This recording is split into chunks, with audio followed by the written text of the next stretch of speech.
Good evening, friends, and welcome to Nightfall Chronicles, where history unfolds in a gentle whisper against the backdrop of distant eras. Tonight, we journey into the heart of ancient Rome's grand amphitheatre and imagine the daily life of those who faced the sands in defense of their lives. As twilight deepens around you, let your breathing match the slow march of time and slip into a world of stone corridors and sun-warmed armor. Before you settle in, please take a moment to like and subscribe, but only if you genuinely value the content I share here. Soon, you'll step into a tunic dusted with grit and trace the echoes of clashing blades, all while the quiet rhythm of narration guides you toward rest. Allow your mind to wander through Colosseum arches and find calm in the contrast between ancient struggle and modern ease.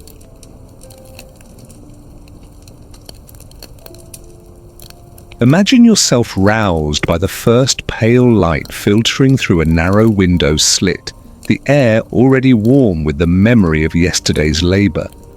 You push aside rough fabric to rise from a simple straw mattress, your joints stiff from training and the chill of the dawn. A low murmur drifts in from the courtyard as other fighters stir, their silhouettes moving like ancient phantoms against the stone walls. The scent of wood smoke from hidden hearths mingles with the faint tang of metal as sharpened swords rest patiently on wooden racks. Bare feet meet cold sand as you cross the chamber floor, the grains slipping between your toes like tiny echoes of the arena stones. In silent formation, you and your companions gather beneath the open sky, each breath forming a small cloud that drifts upward and dissolves. Your instructor's voice is steady and unhurried, guiding you through warm-up exercises that test every tendon and muscle. With each measured movement, you feel tension unravel, though the ache settles deeper into your bones.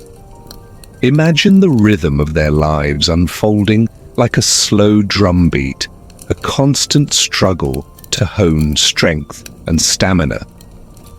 Next comes the weapon drill, a practiced dance of shields and wooden swords, the hollow thwack of wood on wood, a solemn reminder of challenges to come. The world feels suspended in that moment, each strike deliberate, and each pivot a lesson in precise control. Sweat beads along your hairline trickling down your neck in quiet rivulets as you repeat the motions again and again. When the drill concludes, you return to the small kitchen area for the morning meal, where a simple bowl of barley porridge waits. The porridge is warm and slightly lumpy, the texture comforting against your weary tongue. Chickpeas are scattered on the table, their smooth shells offering a small contrast to the coarse grains. You work a few down between spoonfuls, the taste mild but filling, fueling the next round of exertion. Bone fragments ground into the mixture add a subtle grit, a reminder of the harsher realities of survival in the arena. The phrase, constant struggle, drifts in your mind as you swallow each mouthful with quiet resignation. With a hollowed wooden spoon, you gather the last traces of sustenance, knowing that every bit counts. Afterwards, you strap on sandals that have seen countless steps and adjust your tunic to sit firmly on your shoulders. Your belt bears a simple ceremonial dagger, not for show, but for the small comforts of utility and ceremony alike. In the courtyard, mock battles unfold, a carefully controlled ritual where mistakes carry true risk. Wooden shields clash, leaving darkened scars in the sand, and even a slight misstep sends hearts racing in the silent audience of fellow trainees. Do you feel the weight of the morning hush, A wrong pivot or a misjudged strike can leave bruises that linger long after the wounds heal. Yet each bruise carries a lesson, inked in pain and perseverance. You learn to manage fear with every routine confrontation, training your mind as much as your body. The roar of 50,000 unseen spectators seems distant now, but it waits in the wings of your memory. The sands of the amphitheater glimmer in your imagination, a vast stage that demands your fullest attention. After the drills, tending comes next, not only for weapons but for bodies. A small group gathers around a makeshift station where crude herbal poultices are applied with firm but practiced hands. The scent of crushed herbs and damp cloth fills the air, a soothing blend that masks the sting of fresh cuts. Occasionally, the need for more drastic care arises, and you witness the heavy blade of a hacksaw being prepared in silence. The thought of simple amputation hovers like a shadow, a stark possibility in the harsh arena of life and death. Yet the hope of survival remains alive in each precise motion of the healer's hands. The rhythm of their lives continues, shaped by ritual and the quiet promise of recovery.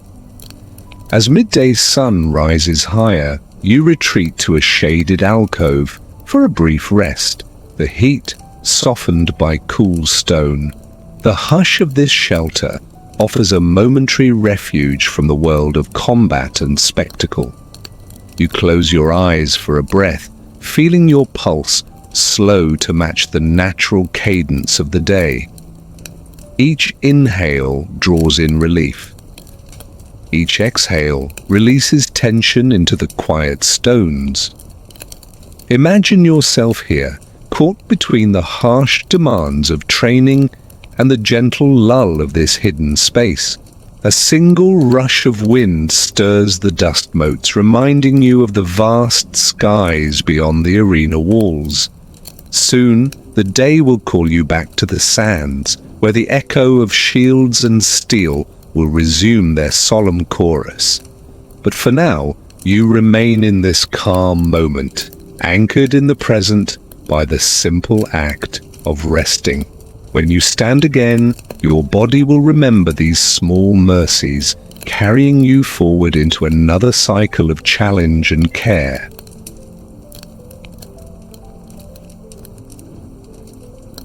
As the afternoon sun climbs higher, you step back onto the practice sands, feeling the grains shift under your weight.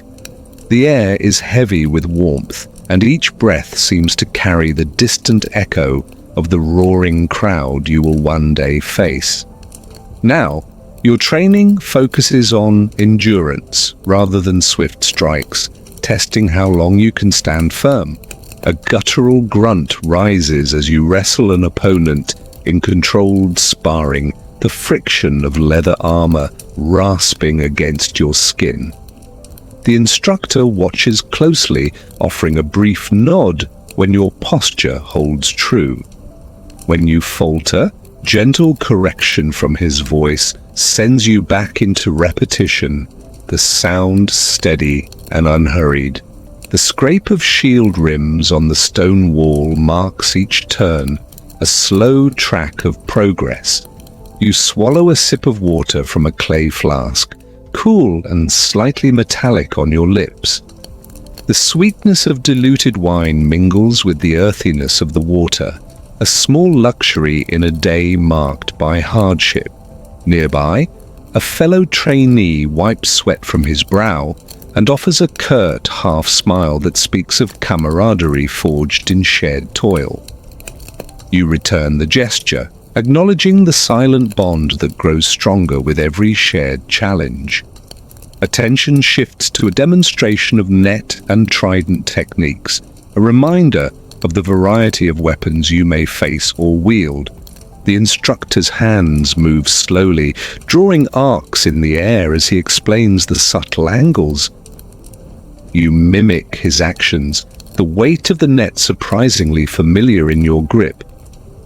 Each motion feels deliberate, calibrated for maximum effect rather than speed.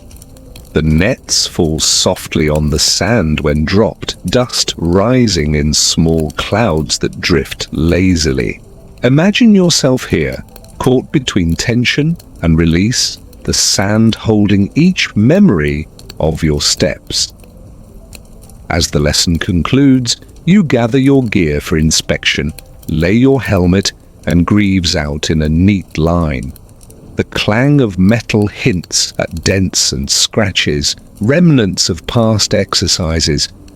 You trace a careful finger along a shallow gouge, remembering the moment it was earned. A moment of quiet settles over the courtyard. Without a word, you begin smoothing the surface with a rag dipped in oil, working in small circular motions. Your reflection wavers in the gleaming metal, reminding you how far you have come since your first uncertain days. The ritual of maintenance becomes a meditation, each stroke of the cloth a silent affirmation. When the sun tilts westward, signaling the final hours of light, you gather for a shared repast. The meal is simple: flatbread torn by hand, salted fish preserved in olive oil, and a small mound of lentils. You eat slowly, mindful of each flavor as it unfolds across your tongue. The smoky depth of the fish contrasts with the firm chew of the bread, weaving a tapestry of modest sustenance. You listen to the low murmur of conversation, stories traded of past triumphs and narrow escapes. Laughter, soft and rare, ripples through the group, a human note in the structured routine. After eating, you help stack the empty dishes, a humble task that cements your place among equals. The sun sinks lower, casting long shadows across the training grounds and dousing the world in amber hue. You follow others into a cool corridor, the stone walls damp with afternoon shade. Here, the echoes of sandals on stone become a gentle rhythm guiding you back to the dormitory. Each footstep seems to whisper the promise of rest, although your body remains alert to the slightest sound. In the communal sleeping area, mats of woven reeds lie side by side, each marked with a personal symbol. You unroll yours with care, smoothing the edges until the surface lies flat and inviting. The distant calls of guards change shift, their voices carried through narrow passageways.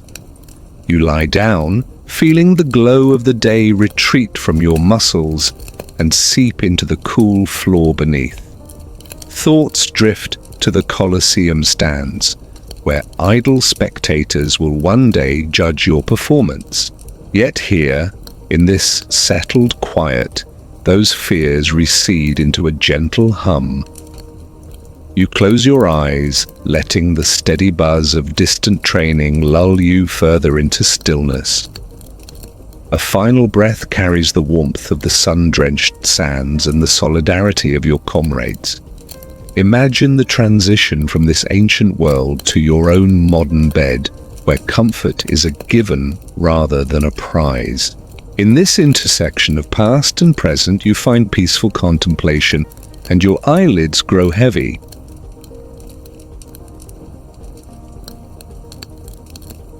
As twilight deepens, you awaken to the distant clang of armor being packed away.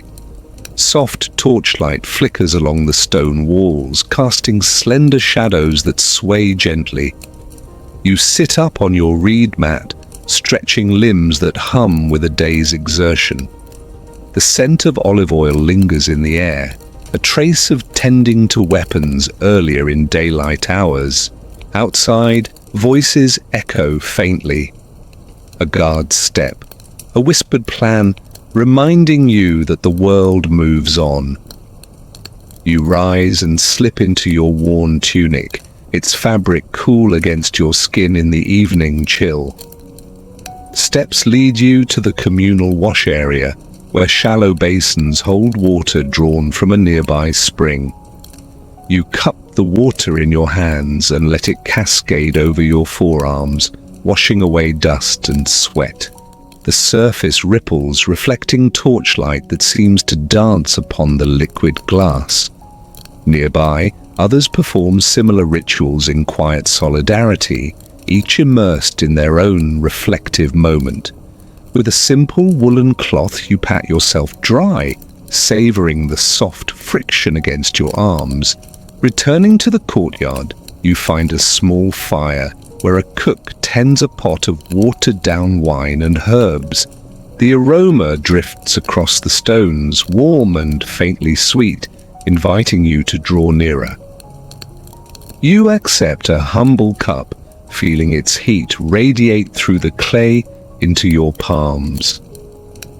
Each sip carries the gentle bitterness of fermented grape, tempered by rosemary sprigs floating within. Imagine yourself here, cradling a simple cup, comforted by the modest pleasure of shared warmth. Beside the fire, conversations ebb and flow in low tones, stories of past skirmishes told without urgency. A trainee recounts the peculiar ritual of flutes played before dawn drills, easing nerves with soft melodies. Though night has fallen, the world feels alive with purpose, its pulse unhurried. You fire a question of your own, and the group leaning in forms a small circle of attentive faces. Laughter trickles out, soft, unforced, before the hush returns like a gentle tide. You stand and move toward a rack of training weapons now cleaned and polished, resting in orderly array. Each sword and trident gleams faintly under torchlight, as if poised for an audience. Loneliness brushes past you here, tempered by the knowledge that you face challenges alongside fellow fighters. A gentle breeze drifts through an open archway, carrying the scent of distant olive groves. The corridor beyond beckons, and you walk its length, footsteps muted on the worn stones. You pause at a small shrine, where a simple offering of bread and oil honors a protector deity. Fingers brush against the cool marble, and you whisper a quiet hope for guidance in trials ahead. Ritual complete, you turn to climb a narrow stair that leads up to a lookout point above the arena. From this vantage, the Colosseum's sweeping arcs rise like concentric waves of ancient stone. You trace your gaze along each tier, envisioning the sea of faces you may one day meet. The night sky spreads overhead, studded with stars that seem impossibly distant. You breathe deeply, the expanse of history pressing gently against your awareness. A deep calm settles in your chest, as though the weight of past and present converge in this moment. Walls below whisper of triumphs and failures etched into the memory of stone. Returning downstairs, you feel the solid reassurance of each step, the continuity of routine guiding you onward. Back in the dormitory, mats await like open pages in a quiet book. You lie down once more, limbs loose and body heavy with the day's rhythm. Closing your eyes, you replay the patterns of drills and rituals, each sequence a steady companion in the dark.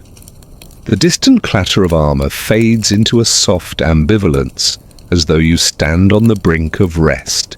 Imagine drifting between centuries, from bustling modern life to this timeless arena hush. In the silence between pulse and breath, you sense the world's ancient heartbeat align with your own.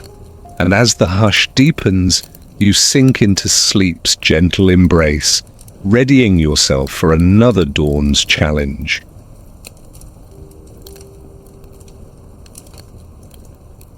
Returning from the practice sands, you sometimes find yourself limping from a nagging bruise or a sharper cut. The path to the medicus tent winds between stone columns and echoes hollow with each careful step. A faint haze of herbal smoke drifts through the entrance, carried on a breeze that dances through the open flaps. Inside, patients recline on straw mats beneath rough linen awnings, cloaked in soft lamplight that flickers against wooden beams. The air carries the muted murmur of voices offering solace and the subdued clatter of ceramic jars being set down. A healer greets you with a nod that speaks more of routine than surprise, her gaze calm and assessing. You settle onto a low bench, feeling the cool wood against worn skin still tender from training. The healer moves with deliberate care, gathering handfuls of crushed leaves and dried petals in a shallow bowl. The texture of the poultice is grainy and warm between your fingers, soft enough to spread, but firm enough to hold its shape. She applies the mixture to your bruises, the gentle pressure encouraging circulation without causing undue pain. A subtle scent of chamomile and myrrh drifts upward, grounding you in the present moment. Each breath seems to draw away fatigue, replacing it with a quiet acceptance of care bestowed. Nearby, another healer administers similar treatments under the steady gaze of an overseer. You notice a soldier whose leg bears the mark of a deeper wound, limb bound with cloth stained in a softer hue. His face remains composed, though the slightest wince betrays the gravity of his injury beneath the calm facade. The healer's hand pauses to adjust a bandage, then resumes with unwavering precision. Her tone floats softly, describing the healing properties of each ingredient as though recounting an old lullaby. Imagine yourself here, embraced by the muted rhythms of tending and repair. A moment of calm washes over you. The mat beneath you crinkles as a guard steps through the entrance, securing the flap with a measured clink. A hush descends once more, broken only by the occasional whisper of cotton wrappings sliding into place. Yet, even in this haven, you sense the shadow of more drastic measures looming should simple remedies fail. An iron-bound chest at the corner holds tools both humble and severe: bone saws, forceps, and curved blades. You recall the stories whispered in the barracks about the hacksaw and its role in preserving life when hope fractures. No detailed recollections, just the knowledge that sometimes a limb must be severed to save the rest. Despite the severity, you find solace in the belief that each cut is made with careful deliberation. Life poured out onto the surrounding sands was a reminder of the stakes woven into every practice session. The healer speaks of patients who often awaken to find themselves lighter in body but heavier in spirit. Her voice reassures you that the body's resilience is matched by the strength of the human will. A soft reply of gratitude escapes you as she secures your bandage with a final twist of cloth. The warmth of her touch lingers, a silent pledge that you will be tended until the next challenge arises. You rise, mindful of the slow steadiness required to place weight on recovering flesh. Outside the tent, the world has shifted toward dusk, the sky flushed with hues of rose and amber. Each step toward the dormitory feels paced, attuned to the measured beat of a healing heart. On the path, you encounter fellow trainees in various stages of recovery, their steps as varied as their stories. You nod in acknowledgement, sharing a mutual understanding of pain and perseverance. Passing a small shrine to Asclepius, you pause to leave an offering of oil, mindful of ancient traditions that span generations. Your fingers brush against the cool marble, and you murmur a quiet thanks for each breath and heartbeat. The candle flame beside the shrine flickers, casting a soft glow that seems to promise renewal. As you walk on, the scent of the evening breeze carries hints of wild thyme and crushed stone. You settle onto your mat, carefully unwinding the cloth to peer at the reddened flesh beneath. The stinging warmth reminds you that healing is an ongoing journey, not a single event. You press a gentle kiss to the cloth, a silent prayer for strength and swift recovery. Outside, a distant bell tolls, announcing the final watch of the night. The air cools and the cicadas begin their rhythmic chorus beyond the walls. Imagine drifting between the promise of healing and the comfort of your own bed, where pain is soothed by layers of soft linen.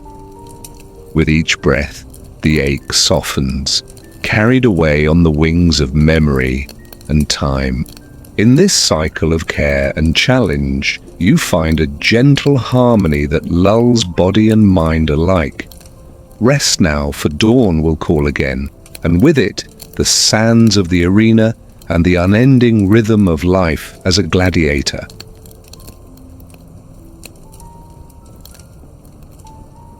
Night has fully settled beyond the walls, leaving the corridors hushed, except for distant footfalls. You slide out of your tunic and sandals, setting them aside on a small wooden peg near your mat. The sensation of cool air brushing skin reminds you how fleeting comfort can be. You reach for a clay jug filled with water and tilt it to your lips, feeling the smooth clay against your fingertips. Each swallow is deliberate, each drop a moment of calm amid the relentless routine. Nearby, other gladiators prepare their nightly rituals with quiet purpose. A soft scrape of a ceramic comb rakes through hair laced with sweat and dust. You use a piece of cloth to wipe away the day's grime, the fabric catching faint traces of sand. The smell of lavender sachets woven into your tunic's folds drifts from a hidden pouch. The fragrance is subtle, designed to soothe the mind rather than distract. You unfurl a rolled leather strap and apply gentle pressure along your calves, massaging out the day's knots. Fingers work methodically, finding each tense muscle and coaxing it into release. The dim glow of a single lamp casts gentle shadows, turning ordinary objects into restful silhouettes. Inside the dormitory, voices have softened into murmurs, punctuated by stifled yawns. You feel your own eyelids grow heavy, as though guided by an unseen hand.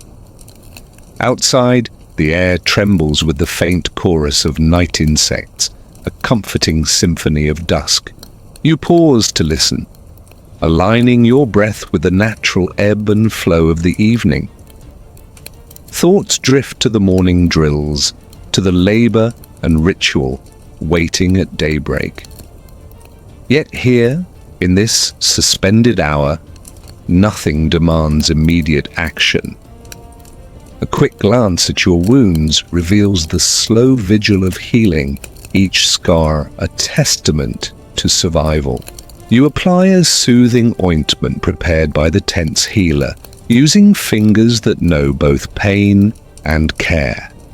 The ointment's warmth spreads, a gentle promise that strength will endure. In a quiet voice, you offer thanks to the deity whose shrine you visited earlier.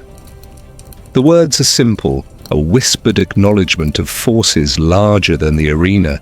A moment of silence stretches, unbroken except by the distant creak of wooden doors. Close your eyes and feel the weight of history settle like a soft blanket around you. When you finally lie down, the straw mattress sighs beneath your form. The surface yields gently, cradling limbs weary from the day's exertion. You turn onto your side, pulling a thin blanket up to your shoulder. Its worn fibers press lightly against your cheek, a last touch of familiarity before rest. Outside, a guard's lantern passes, its glow a wavering heartbeat in the dark. The boundaries between light and shadow blur as your thoughts soften. Memories of the Colosseum sands fade into a distant hum. You imagine drifting beyond the walls, feet untethered from the firm ground. In that in-between space, your modern bed becomes a bridge across millennia. The roar of ancient crowds transforms into a calm lullaby. You surrender to the rhythm of your own pulse, each beat a gentle guide. As consciousness ebbs, the last image you hold is of the gladiator's helmet resting quietly on a bench. The contrast of steel and soft reed embodies the balance you have learned to seek. Tomorrow you will awaken again to the cycle of armor, training, and survival. But for now, sleep claims you with quiet certainty. The steady breathing of your comrades becomes the final chorus of the day. Drift now into a place where time slows and history's pulse matches your own. And as the final echo of footsteps fades, we turn our attention to one extraordinary life among many, the tale of Spartacus.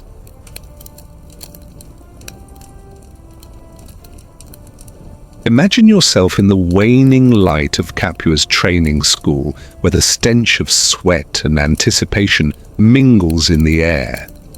Here, among a crowd of enslaved men pressed into service for the arena, there stood a Thracian with a quiet fire in his eyes. Spartacus had once been a soldier in his native homeland, familiar with the discipline of armed conflict and the cold logic of strategy. Captured by Roman forces during a border skirmish, he was stripped of his rank and identity and sent to the Ludus as a prize of war. You can feel the coarse fibers of his simple tunic against your skin, the weight of shackles that marked him as property rather than human. Each morning began with the rasp of leather straps and the low murmur of fellow fighters rising before dawn. The rhythmic thud of wooden swords echoed across the training grounds, a steady pulse that calves and shoulders learned to anticipate. Within days, Spartacus knew that survival required more than brute strength. It demanded observation and a subtle understanding of human weakness. He watched the burly Mamillo grapple with the lithe Retiarius and noted how a quick feint could unbalance the tallest opponent. Under the pale sky, he practiced bending his own form into unexpected angles, learning to flow like water around a rock. When the master lanista paced the rows of recruits, he barked orders with a practiced indifference, seldom pausing to celebrate genuine skill. Spartacus answered with precision, slipping a dagger's point between his adversary's defenses during paired drills. Rumor spread among the captives that a Thracian was outperforming veterans of the arena, and curious gazes began to follow his every move. Yet life in the Ludus held a fragile tedium beneath its brutality, each day draining a piece of hope from even the most resolute spirits. You feel the scrape of the gravel underfoot as Spartacus trained, the raw calluses forming on palms that once gripped a soldier's spear. In stolen moments, he recalled the rolling hills of his homeland, the soft scent of pine, and the freedom of the open plain. Those memories became a quiet rebellion in his mind, a mental refuge from the harsh regimen that threatened to eclipse his past. As weeks passed, he began to share whispered strategies with a few trusted fellows, Gauls, Germans, and Thracians united by a common yearning.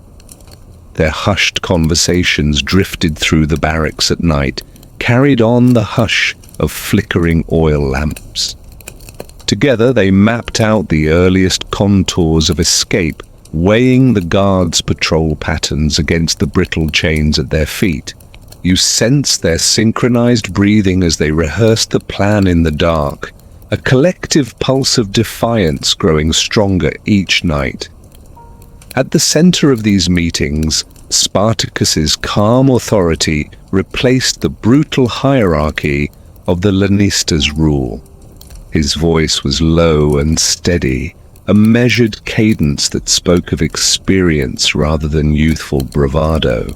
He offered no grand promises of conquest, only the tangible goal of seizing weapons and slipping through the rear gates at dawn. The gamble was immense, yet the alternative, a lifetime of forced brawls and uncertain survival, felt no less perilous. On the eve of their escape, a heavy cloud lay low over Capua, as if the sky itself conspired to cloak their intentions. You can almost taste the tension in the damp air, hear the distant guard dogs stirring in their kennels. When the first horn sounded its solitary note, Spartacus led his small band with disciplined strides through the shadowed corridors. They moved like phantoms, each man attuned to the other's steps and the soft interplay of light and shadow. In the armory, their fingers brushed against glinting gladius blades, polished bright, and waiting for the spectacle of the amphitheater. With deliberate calm, Spartacus lifted a sword and handed it to his closest ally, a German named Crixus. Their eyes met in the dim torchlight, an unspoken vow passing between them. Have you ever felt the faint thrill of a plan taking shape in the quiet hours before dawn? As they exited into the cool night, the clang of iron on stone was a muted whisper compared to the roar that awaited them. Word of their flight spread rapidly, drawing other captives into the fold like moths to a flickering flame. By sunrise, the small band had swelled to dozens, then hundreds, as the promise of freedom echoed through the surrounding countryside. Spartacus's leadership emerged not through force but through shared purpose, and his name began to inspire hope rather than fear. Refugees of the arena moved toward him with open hearts, ready to risk everything for a chance at life beyond the chains. In that moment, the stolen swords and ragged cloaks were no longer symbols of subjugation, but tools of liberation. You sensed the quiet revolution in the air, the soft murmur of footsteps forging a path away from Roman dominion. Yet even as their numbers grew, the spectre of pursuit loomed close, a distant thunder on the horizon. Spartacus stood at the head of his ragged army, his posture erect and eyes clear, embodying the calm before a storm. The journey ahead would test their resolve in ways no training could anticipate, but for now they marched on hope. Under the broad expanse of early morning sky, freedom felt as tangible as the dew on spring grass. And so, the legend of Spartacus was born, not in the roar of an amphitheater, but in the hushed footsteps of a few determined souls.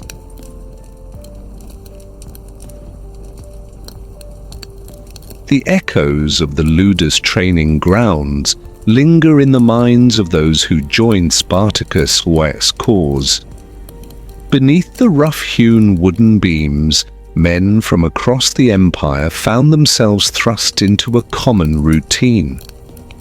In the dim early light, they lined up for drills that tested their endurance and resolve. Under the watchful eye of the Lannister, each man learned to parry, thrust, and sidestep with precision. Yet the harshness of those exercises also served as a crucible for unexpected camaraderie. As blades clashed, and shields rang out, bonds formed between individuals who would otherwise have been strangers. A Gaul with braided hair shared slices of flatbread with a Thracian whose accent was rough and foreign. When a Germanic recruit faltered during target practice, another lent him a guiding hand on his sword hilt. Shared struggle became their unspoken language, and solidarity grew in the silence between shout and clash. Amid the grit of the sparring pits, exchanges of advice and laughter cracked through the tension. You can almost feel the heat of those midday sessions, the dust hanging thick in the air as bodies moved in tandem. After each bout, hands clasped and arms embraced in tacit respect rather than forced allegiance. In the bathhouse courtyard, bruises and scars were displayed with pride, each mark telling a story of survival. The herbal poultices smeared across fresh cuts held more than healing properties. They bore witness to shared sacrifice. When a lanky Carthaginian showed fear in his eyes, a Spaniard offered words of reassurance in a language he barely knew. Together, they scrawled crude maps of the training grounds on scraps of parchment, planning moves and counter-moves. While the Lanista saw only property and profit, Spartacus recognized these connections as the foundation of a loyal fellowship. His calm gaze surveyed the training yard, nodding to individuals who had earned both his trust and his admiration. He encouraged the strongest fighters to mentor those still finding their footing. In doing so, he planted seeds of leadership among the fringes of the group. A bond of shared meals and whispered confessions took root in late-night conversations. Flickering oil lamps cast dancing shadows on bare walls as men spoke of lives left behind. In those hushed hours, the line between master and slave blurred into memory. You can imagine the hush of that dormitory, the collective breath of men awake to dreams of escape. Those bonds born in hardship would later shape the unity of a rebel army. When Spartacus, Crixus, Oenomaus, and Gannicus formed a council, it reflected the trust forged here. Each leader carried the impressions and loyalties built through shared drills and midnight talks. In the dining hall, they broke bread from communal bowls, the clatter of wooden vessels echoing softly. A Tunisian cook would slide clay pots across the table, filling eager hands with stew and laughter. In between bites, plans of revolt were sketched in the lulls of conversation. A rough-edged promise passed from lip to lip. One day, they would stand free. Under the manioc-tiled roof, the first seeds of rebellion sprouted in eager minds. You sense the cautious optimism in those moments, a quiet flame flickering against the darkness of captivity. Each handshake sealed an oath of mutual protection that would last far beyond the gates of Capua. When mistrust threatened to divide them, Spartacus's measured voice reminded them of their shared trials. He spoke of unity as a shield stronger than any buckler or sword. On days when the sky burned with the summer sun, they marched in formation as if already an army. Their footsteps fell in rhythm like the beating of a single, determined heart. The sound of that march carried weight beyond its volume, a promise of collective strength. In the echo of their passage, the boundaries of tribe and tongue dissolved. A Tunisian's bandage would be straightened by a Thracian's hand, a gesture of kinship. You feel the solidity of that moment, the calm before defiance transformed into action. Feel how shared adversity can forge bonds that outlast pain itself. In the sturdy friendships of the Ludus, the roots of an uprising found their anchor. And so the dream of freedom drew its strength from the friendships born in blood and sweat.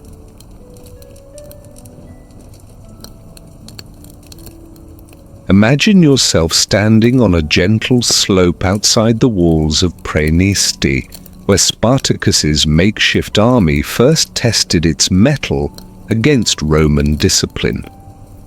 The morning mist clung to the grass as ragged figures arranged themselves in unlikely formation. They carried swords and spears lifted from the ludus, shields formed from repurposed wagon wheels, and a quiet resolve harder than any metal. At their head, Spartacus scanned the horizon with measured calm, fingering the hilt of his gladius. Word had spread that a Roman force would advance from the north by midday. The veterans among the rebels exchanged understanding glances, recalling the weight of gladius blades and the rasp of leather armor. You can almost hear the low hum of anticipation, the soft rustle of cloaks against rough wool tunics.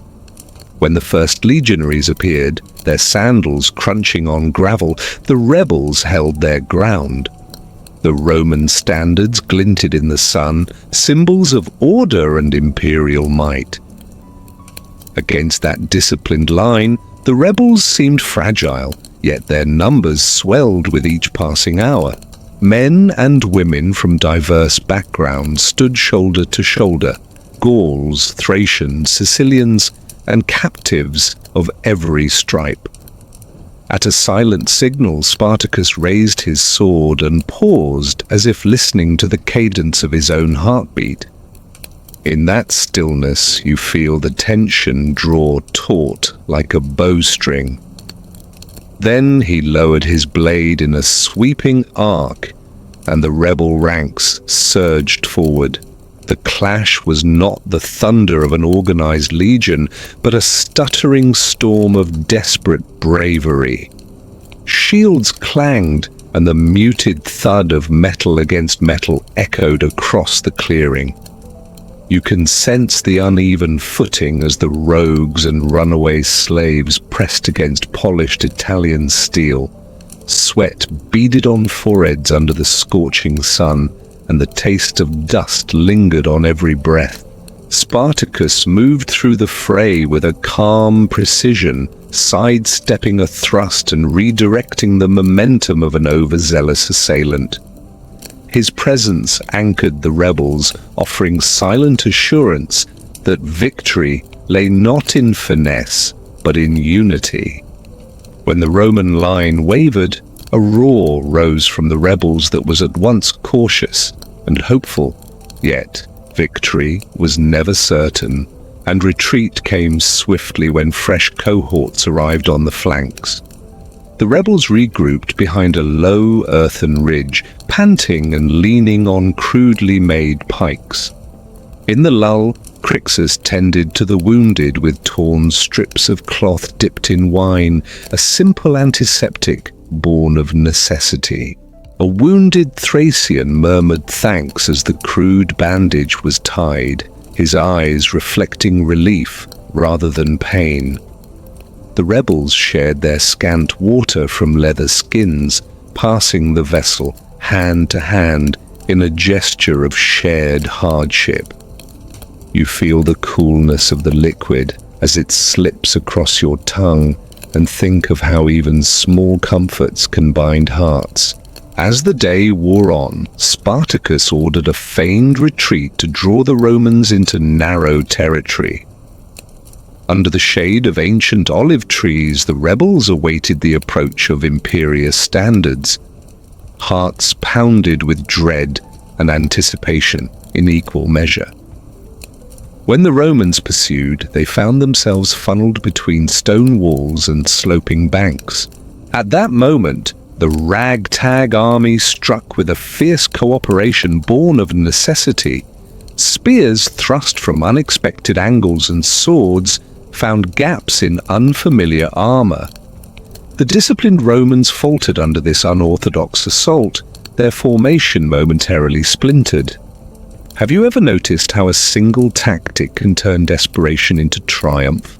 Yet even in triumph, Spartacus commanded restraint, forbidding the cruel taunts of a true massacre.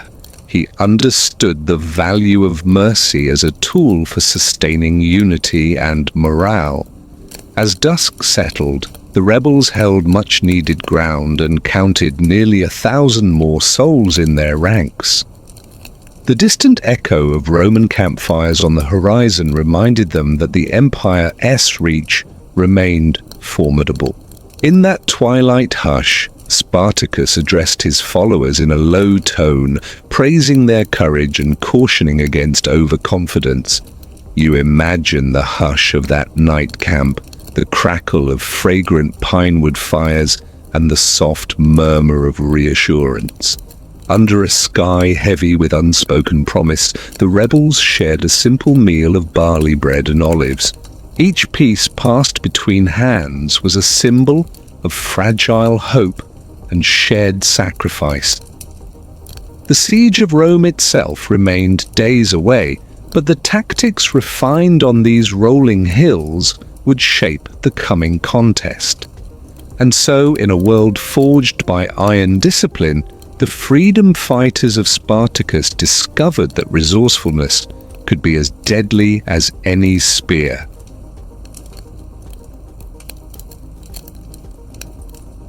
After months of hard-won victories and narrow escapes, the rebel army found itself hemmed in by an overwhelming force.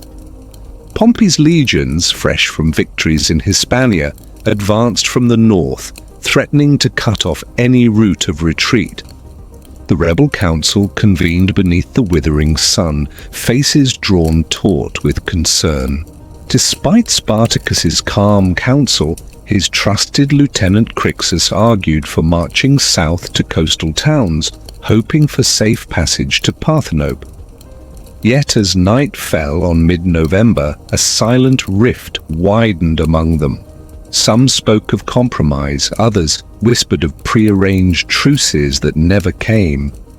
On the dawn of the decisive battle, confusion and exhaustion blurred together. Spartacus stood before his followers, urging them to hold the line, his voice carrying the weight of past triumphs.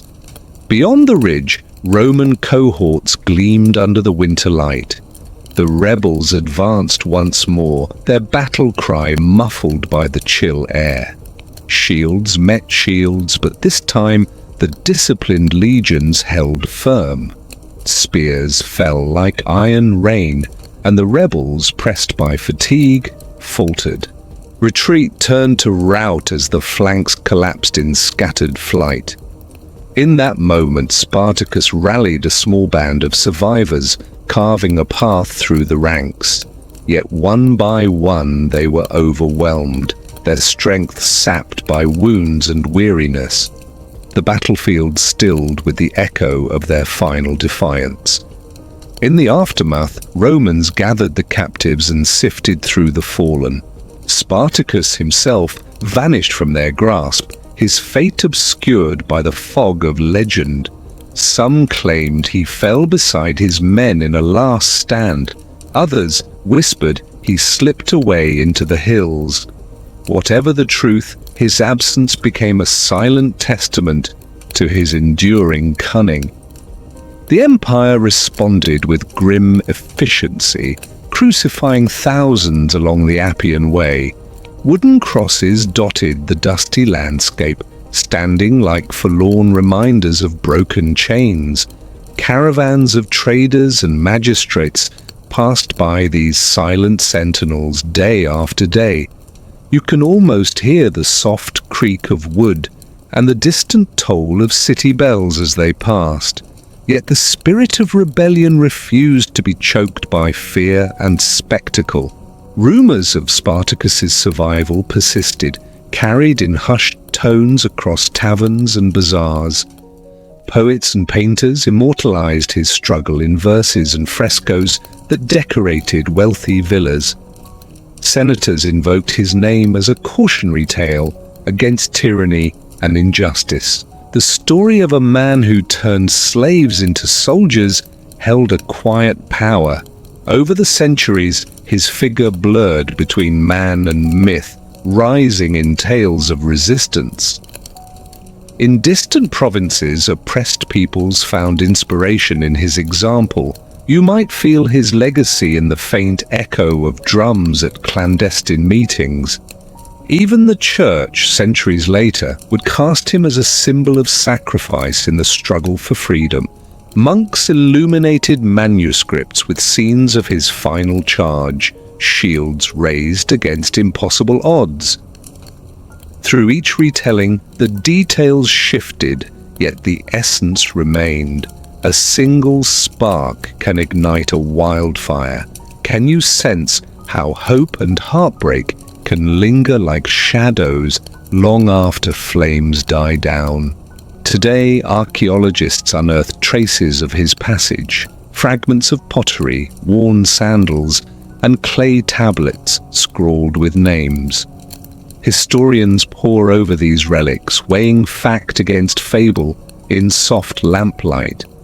The Colosseum stones themselves, once echoing with Gladiator's roars, now hold silent watch over the fallen. Fine cracks along the arches resemble the fractures in recorded memory. And yet, when you stroll through those ancient forums, you may still catch an almost imperceptible murmur in the stones. A whisper of defiance carried on the wind, a reminder that no empire is immune to the voice of the oppressed. Spartacus's final act may be lost to time, but the resonance of his rebellion endures. In every story of uprising, his name rises as a faint anthem of unity against overwhelming force.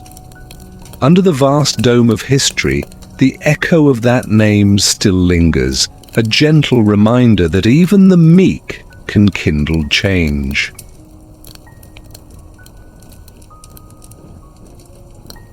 Imagine yourself walking the winding roads of the Appian Way, eyes tracing the rows of crosses that once bore the bodies of thousands of rebels. Though Spartacus himself may have slipped beyond Roman grasp, his followers faced the empire's sternest punishment. Across miles of sun-baked land, crucified figures marked the limits of defiance, their silhouettes against the dawn a stark reminder of broken chains. As a passerby, you feel the hush of reverence that falls wherever stories of their struggle take root. Local peasants whispered of the Thracian's courage, weaving his name into whispered prayers. In dusty taverns, tired soldiers turned poets would murmur verses about a gladiator who dared to stand against Rome. Yet official records offered little more than dry reports of rebellion quelled, victims executed, and order restored. In the vast archives of imperial scrolls, Spartacus appeared only briefly, an inconvenient footnote rather than a celebrated hero. You can almost sense the tension between public omission and popular memory, as if a quiet current pulled the true story underground. Generations later, scholars in togas would debate his motives, some calling him a mere opportunist, others a visionary of liberty. Beneath the glow of oil lamps, they pored over fragments of letters and hearsay, piecing together a life lived on the edge of empire. The historians' voices whispered through stone corridors, seeking a man half lost in legend. Outside the academies, itinerant minstrels sang ballads infused with the yearning of oppressed hearts. Their melodies drifted across rural fields, carrying hope in each rising note.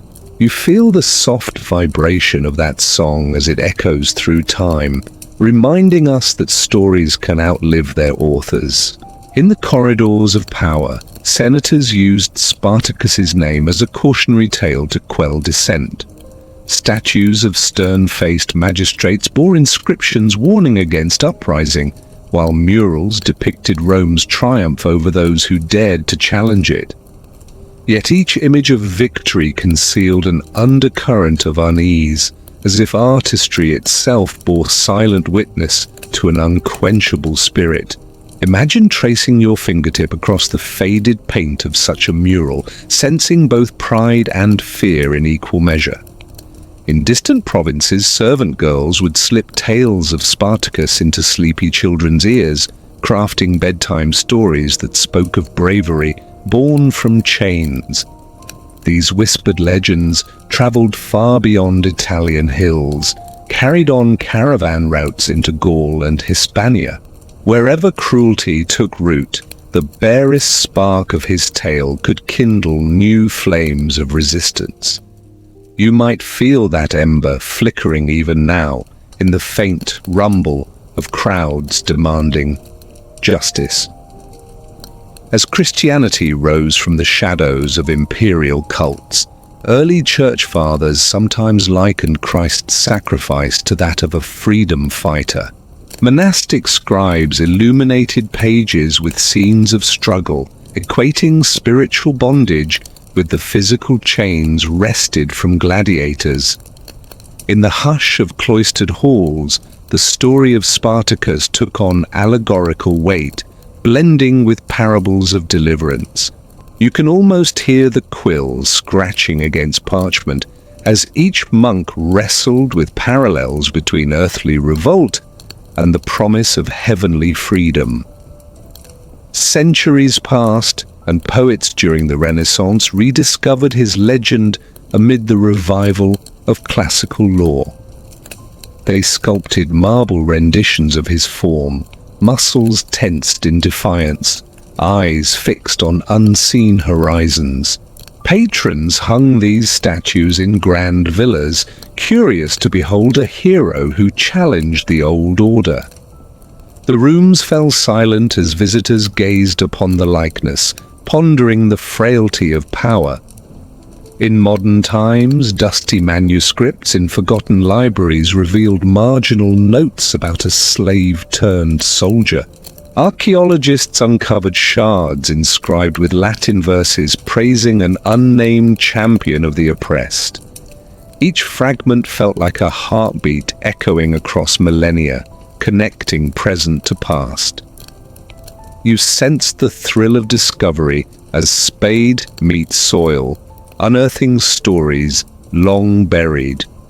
Museums now display broken manacles alongside weapon fragments, inviting quiet reflection on human resilience.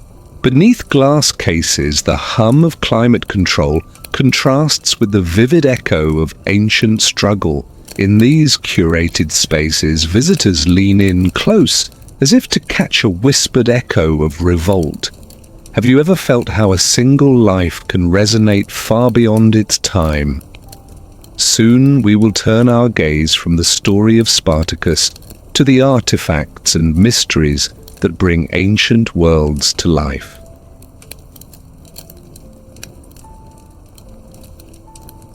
The morning sun casts a soft glow over the half-buried stones of the ancient arena, where archaeologists gently brush away centuries of accumulated dust to reveal the hidden stories of gladiators.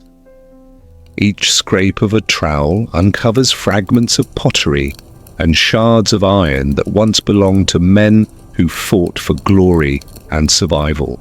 Imagine yourself crouched beside those experts, feeling the hush of the site around you as echoes of distant crowds still linger in the silence of the excavation trenches.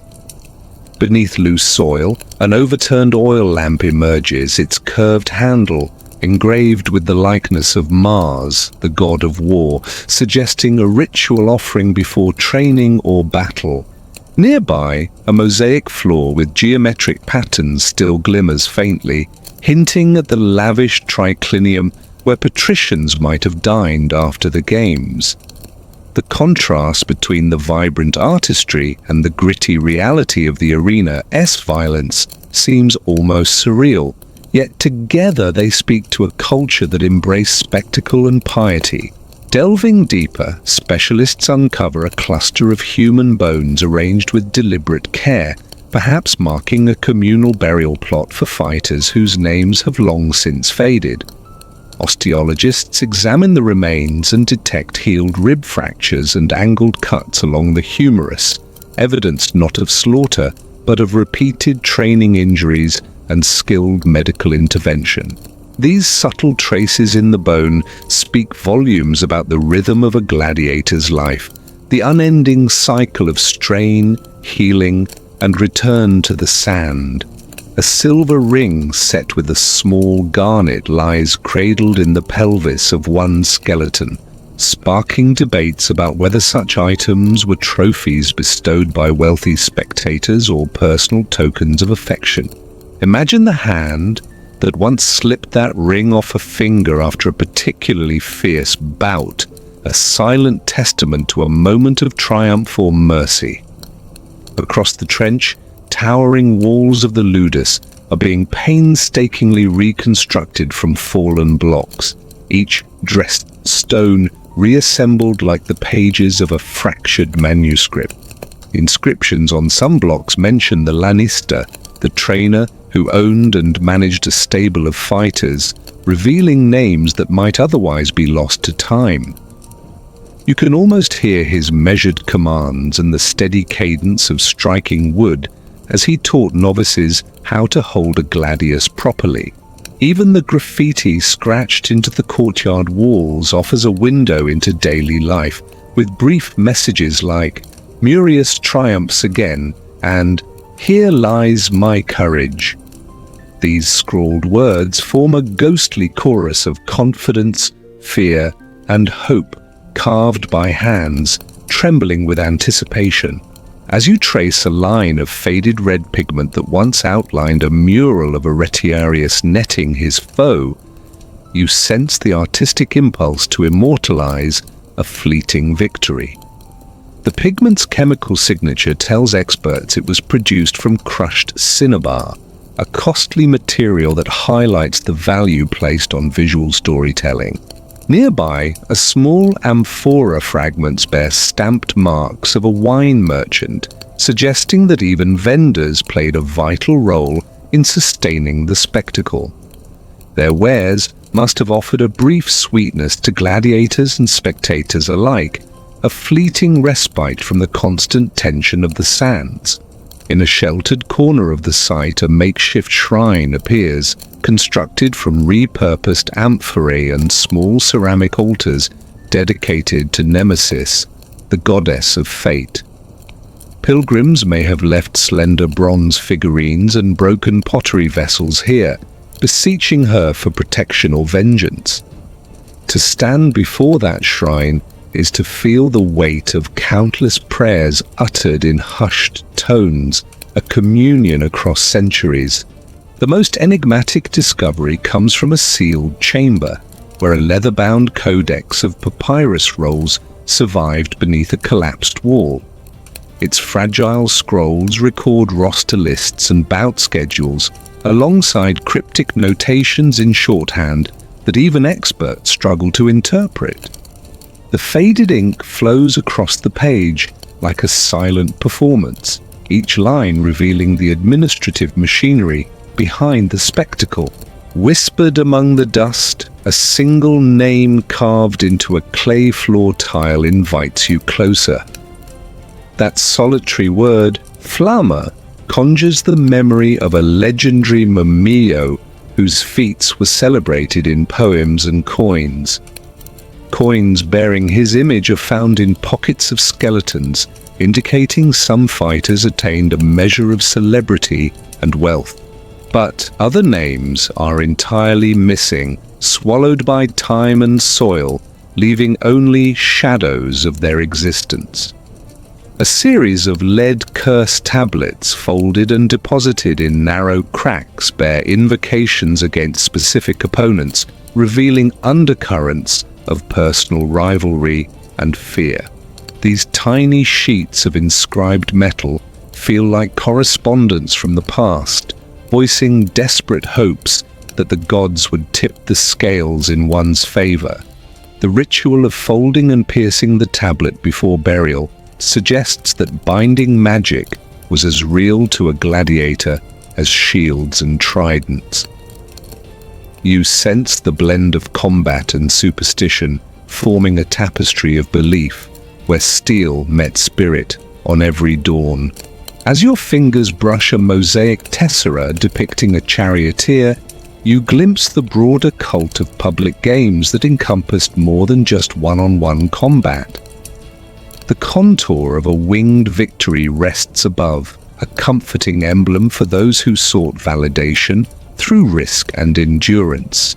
In the deeper strata of the site, layers of charcoal and animal bone hint at feasts held in honor of successful games, perhaps intended to placate the spirits of the fallen. Those feasts speak to a communal need to acknowledge sacrifice and to feed both body and soul after the echoing cheers had died away. Excavations of nearby barracks reveal graffiti appealing to Thrax, a patron deity of Eastern warriors, revealing the multi-ethnic makeup of the gladiator community. These layered inscriptions form a palimpsest of identity, faith, and resilience, carved into the very walls that witness training and prayer alike. Finally, as you step back from the trench, you feel the hum of voices from across time, each artifact a gentle reminder that the sands of the arena hold more than pain, they hold memory. In the hush of the dig, the past breathes softly beneath your fingertips, inviting you to dream of lives lived on the edge of survival.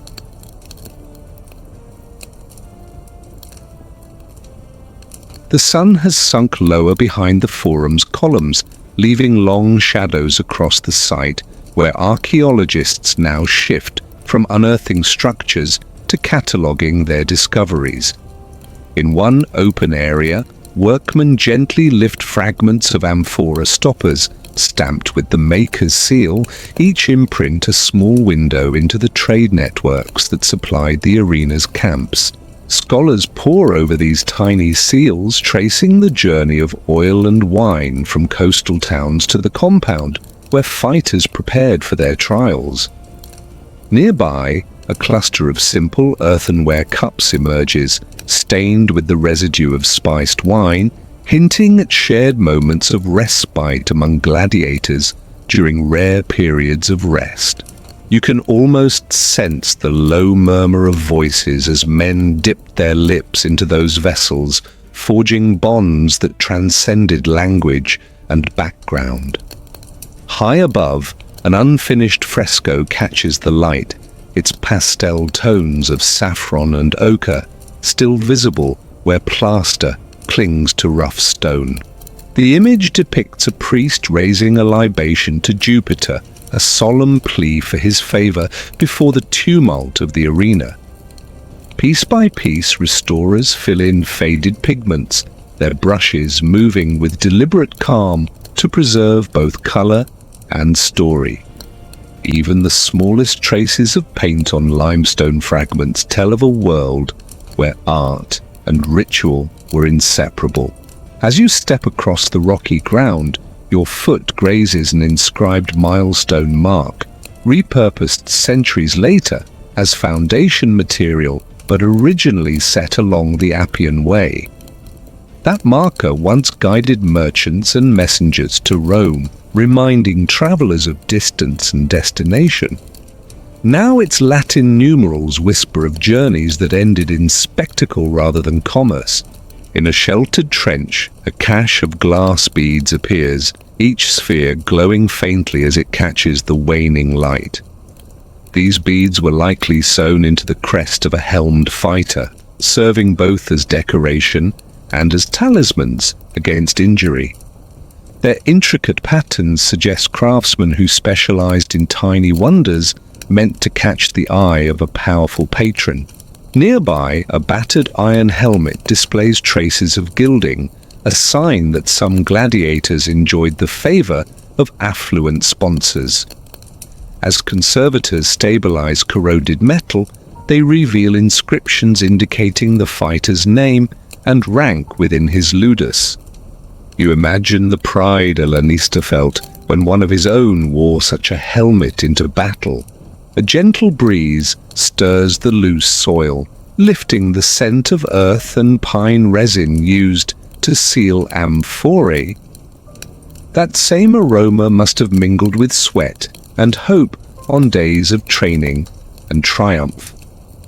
At the edge of the site, geophysical surveys have mapped hidden burial chambers containing dozens of interlaced skeletons.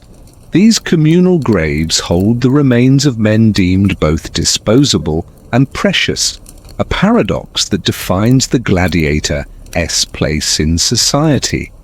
Radiocarbon dating narrows their interment to the late 1st century CE, a period when games reached new heights of scale. The overlapping layers of bone and artifact create a palimpsest of ritual practice that spans generations of fighters. Specialists lift each body with reverence, noting the position of arms and legs as if reconstructing a silent choreography. Some graves include clusters of pig's teeth, votive offerings meant to appease chthonic deities of the underworld. Others contain shards of broken bowls, signifying that feasting accompanied funerary rites. These finds hint at a spiritual continuity between life in the arena and the world beyond. Across a raised platform, a series of shallow pits yield charcoal and ash, evidence of bonfires where torches once burned for fallen heroes. Archaeobotanists study charred seeds to reconstruct the grains and herbs used in these ceremonial fires. The faint aroma of basil and thyme seems to linger, a vegetal echo that bridges past and present. Then you notice a spiral pattern of stones laid upon a burial mound, an enigmatic design that defies easy explanation. Some believe it marks the resting place of a celebrated gladiator-turned-philosopher whose teachings on courage survived in fragments of Greek. Others argue it served as a ritual labyrinth walked by survivors to honor their comrades. Regardless of its origin, the spiral draws you inward, each concentric ring a silent invitation to reflection. Could you feel the weight of footsteps that circled this space centuries ago? As dusk approaches, the team uncovers a buried tablet inscribed with lines from a poet praising the noble endurance of fighters at dawn. The adjacent soil contains grains of pumice and volcanic ash, transported across seas to form mortar for grander structures nearby. This trans-regional mix of materials underscores the Empire's vast reach and the importance placed on public games. In a last reveal, the plaster roof of a subterranean corridor gives way to a network of tunnels once used to move animals, chariots, and condemned prisoners beneath the stage. You peer into the darkened passage, wondering how that hidden world hummed with life while crowds roared above. The subtle drip of water echoes in the corridors, suggesting they were rarely dry, a reminder of the aqueduct's proximity. Each drop magnifies the sense that beneath spectacle lay infrastructure both magnificent and practical. As lantern light glints off damp walls, you feel the space breathe around you, alive with untold stories. In the hush that follows, the boundary between past and present seems to blur, inviting you to carry these mysteries with you into the night.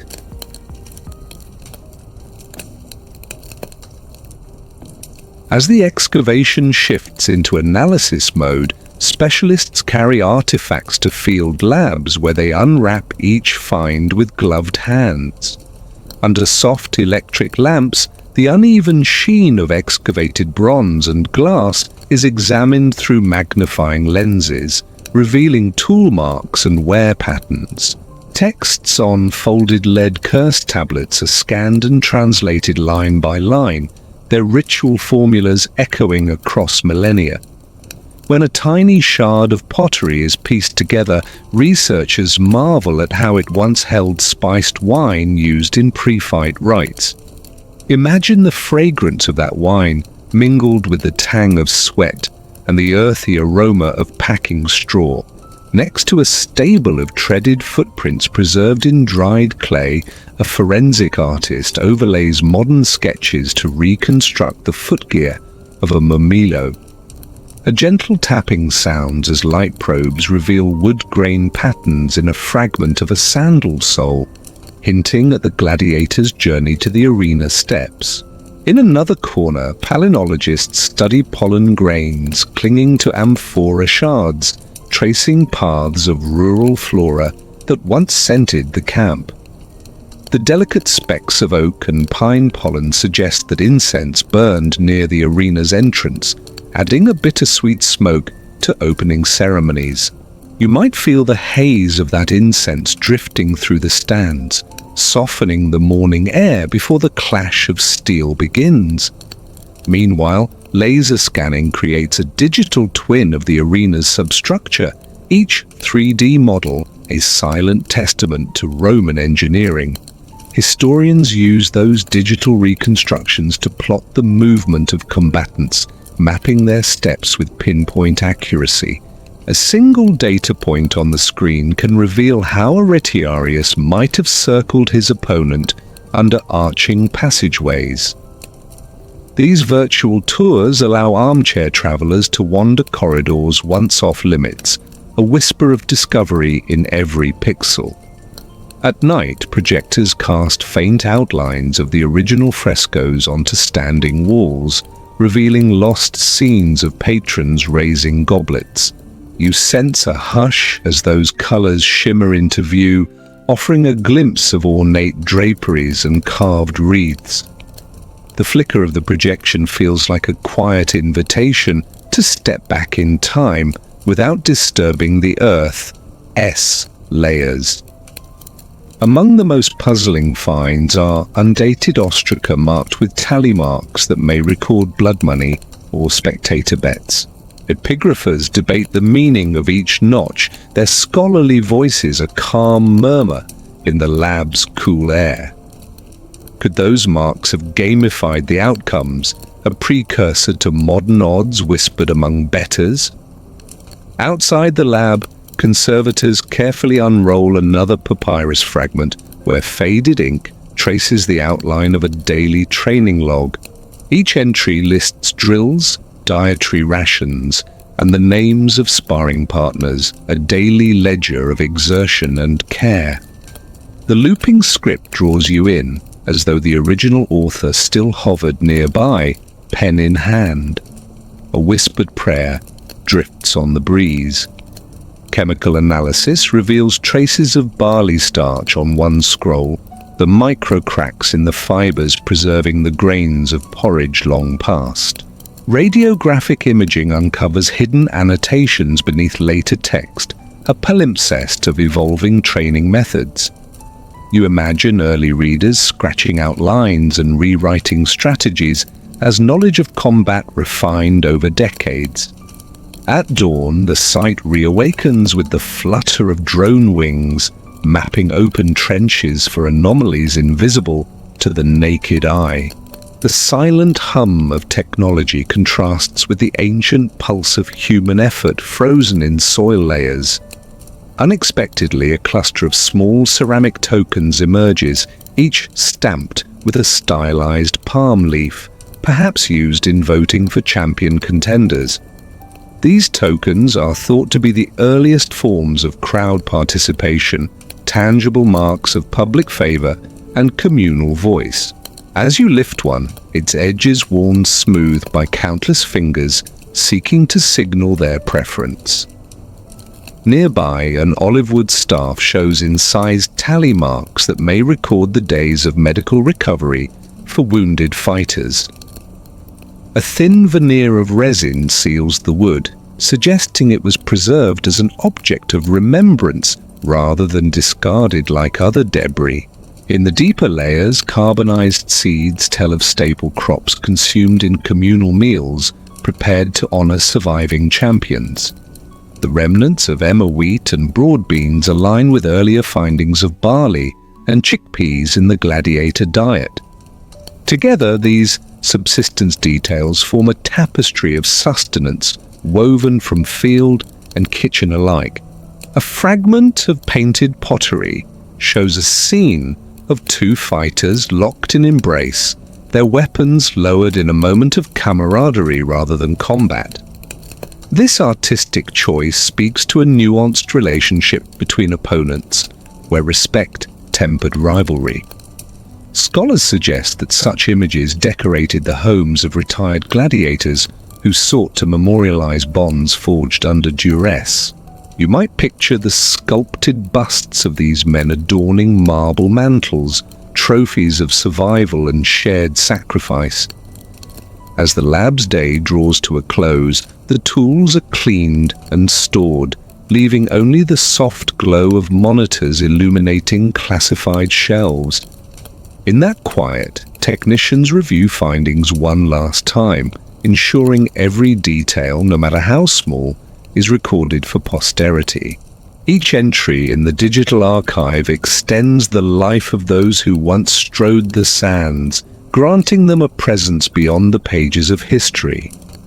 And in the hush of the night, that archive hums gently, a sleeping sentinel safeguarding the mysteries of the arena until dawn awakens new questions.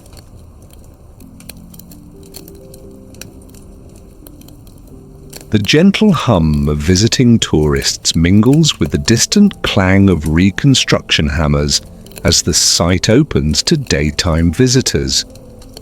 Museum curators display fragments of gladiator armor behind tempered glass, each piece labeled with precise provenance and soft lighting.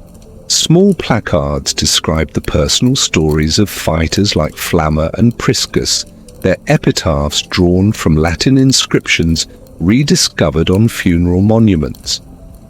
You glide your fingers along the edge of a tactile replica glove designed for visually impaired guests to feel the weight and texture of leather and iron. The museum's RS immersive audio station uses subtly modulated recordings of dissolving applause and distant trumpets to evoke the arena without startling the senses. Interactive screens allow curious minds to rotate 3D scans of swords and tridents, revealing minute chisel marks made by artisans working centuries ago. A nearby diorama reconstructs the Ludus courtyard, complete with miniature figurines caught mid-duel, their painted expressions frozen in tension. Historians debate the precise color palette used on the life-size statues that once flanked the arena gates, drawing on pigment analysis from excavated fragments. A panel explains how carbon sampling of mortar from the amphitheater walls refined the construction date to within a single decade. You lean in to read a note about ancient graffiti recently uncovered, where names of favorite gladiators appear alongside crude sketches of their helmets. That graffiti forms a silent fan club etched in stone, illustrating how even in antiquity people sought heroes within the sand. Outside the main hall, a circle of stone benches surrounds a shallow pool where water lilies drift across a reflective surface. At sunset, the pool becomes a mirror that captures the museum's columns and invites quiet contemplation of past rites. A short whisper echoes through the gallery. Who would you cheer for today if those sands still roared? In the adjacent wing, replicas of lead curse tablets lie next to translation guides, allowing visitors to compose their own ritual appeal to Nemesis. Shards of pottery and coin hoards recovered from the arena tunnels sit beside explanatory videos that run at a slow, measured pace. Meanwhile, artisans demonstrate ancient weaving techniques, recreating the tunics gladiators wore under their armor. Watching their steady hands braid linen fibers feels akin to witnessing a ritual in motion, each loop symbolizing strength and unity. A tactile display invites you to trace carved letters from an epitaph of a fallen warrior, each stroke worn but still discernible. You discover that the dedications were sometimes composed by fellow fighters, a form of peer tribute more poignant than any marble statue. Elsewhere, a reconstructed mosaic floor is laid out on the gallery floor, protected by transparent panels. Stepping carefully onto the mosaic walkway, you sense the cool smoothness beneath your shoes, a bridge between centuries. Curators point out that the tesseray's irregular sizes indicate they were cut by hand, each stone selected for color and durability. Nearby, an experimental kitchen in the museum courtyard offers samples of porridge made from emmer wheat and chickpeas, sweetened with honey. The faint scent of simmering grains wafts through open windows, linking senses of taste and smell to distant rituals. Scholars sit at wooden tables, poring over scrolls of translated muster rolls and diet logs, their soft discussion a muted accompaniment to your exploration. A wall chart tracks the distribution of gladiator origins, showing how men came from Thrace, Gaul, and beyond. That chart reminds you that the arena was a melting pot of tongues and traditions, united by survival and performance. A display case holds a bronze statuette of Minerva, suggesting she guided the novices as much as she watched over strategies of war. Each curve of the statuette's drapery hints at reverence and fear in equal measure. Cast replicas of torn banners still bear painted slogans lauding fallen champions, their letters splashed with red pigment for emphasis. You imagine those banners unfurling in the wind, each flutter a heartbeat syncopated with the crowd's pulse. In a quiet alcove, visitors can write messages on ceramic pots that will be deposited in future archaeological layers. This living display reminds you that human impulses to remember and to honor remain unchanged. A gentle reminder chimes that the next reconstruction demonstration will begin shortly, drawing you toward a vaulted chamber beyond. Inside, engineers reveal how they use period-accurate tools to shape new blocks of travertine. The measured taps of chisels resonate like a heartbeat, linking modern practice to ancient craft. As daylight fades, the final exhibit turns off its lights, save for a soft spotlight on a single gladius blade displayed upright in sand. That lone blade stands as both a weapon and a symbol of identity, its polished steel reflecting your face in its curved surface. You step back and breathe deeply, feeling the layers of history settle around you like fine dust. A thought drifts through your mind. What stories remain buried, waiting for patient hands to uncover them? The hush of the museum envelops you as you prepare to continue your journey into the lives of those who once walked these halls.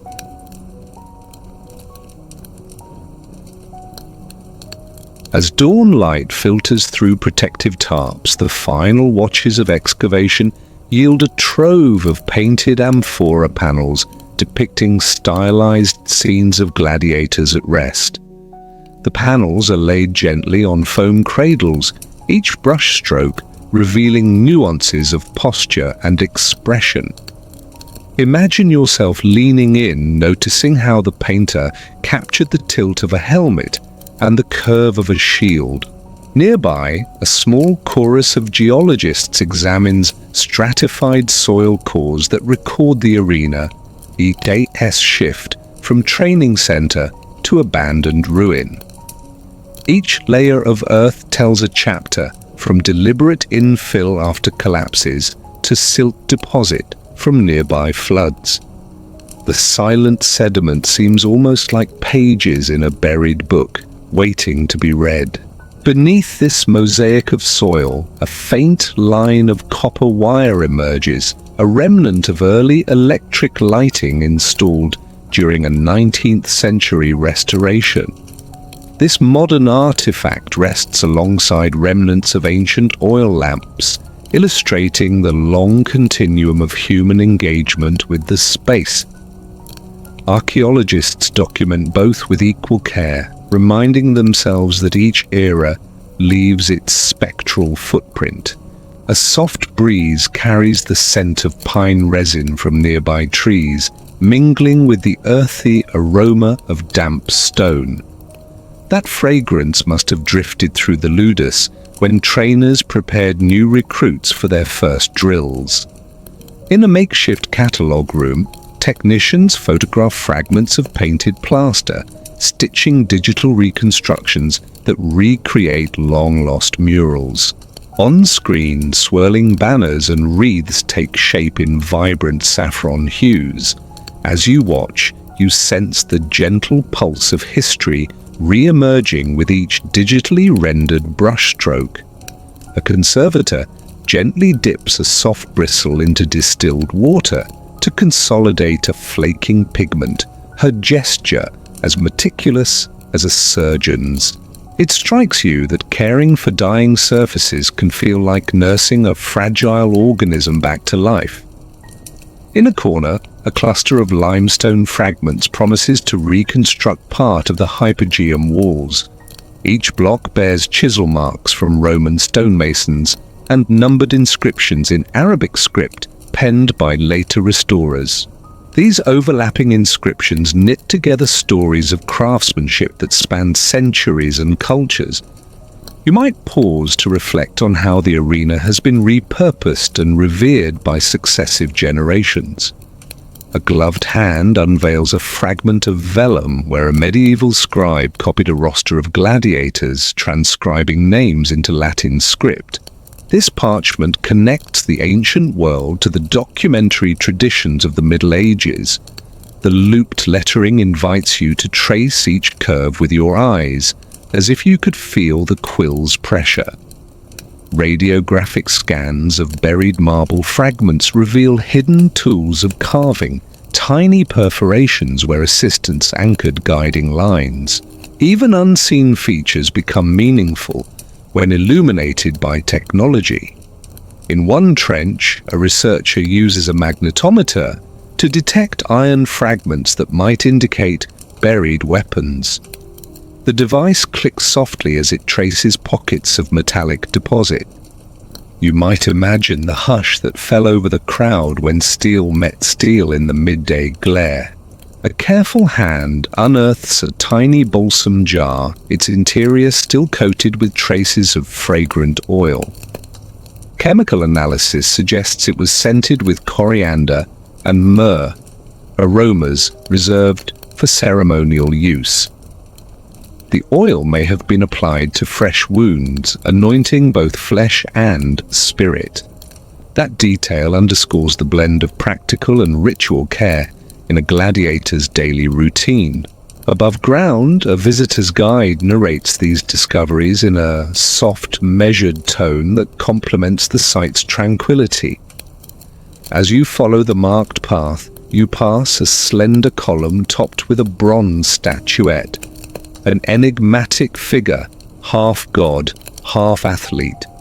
Scholars debate whether the figure represents Hercules or an idealized gladiator endlessly reincarnated in myth. The ambiguity invites contemplation rather than conclusion, a fitting meditation for twilight.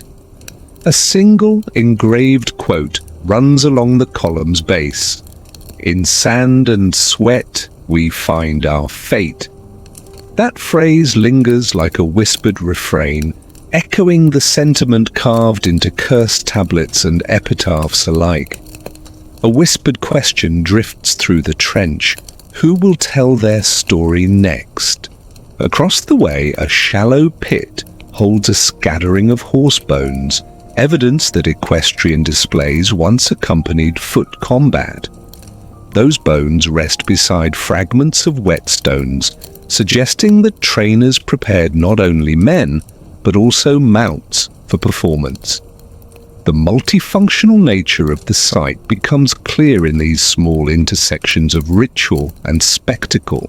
In the last uncovered chamber, a spiral of colored glass tesserae forms an ornate ring, perhaps part of a ceremonial floor mosaic.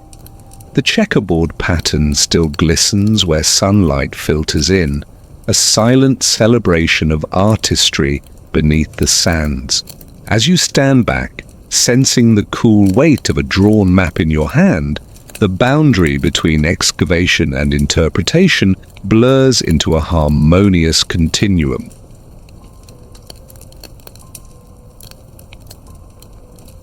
Picture yourself stepping from the coarse sands of the arena into a courtyard of marble pillars and quiet fountains. The air here is tinged with the sweet curl of incense drifting from bronze censers, a gentle contrast to the acrid tang of sweat and blood you once knew.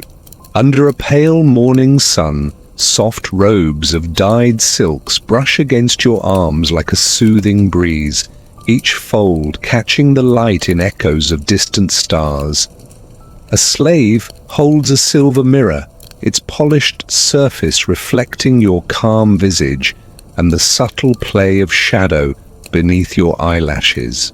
The courtyard floor is a mosaic of sea blue and pearl white tesserae, their patterns shifting underfoot, as if alive with the murmurs of sea spray.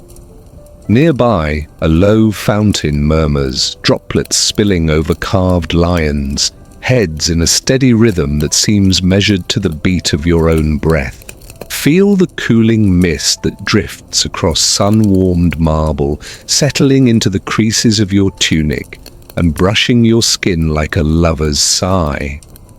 Along one wall, paintings depict serene pastoral scenes, vineyards at dusk, figures reclining beneath cypress trees, an invitation to tranquility far from the arena's fury.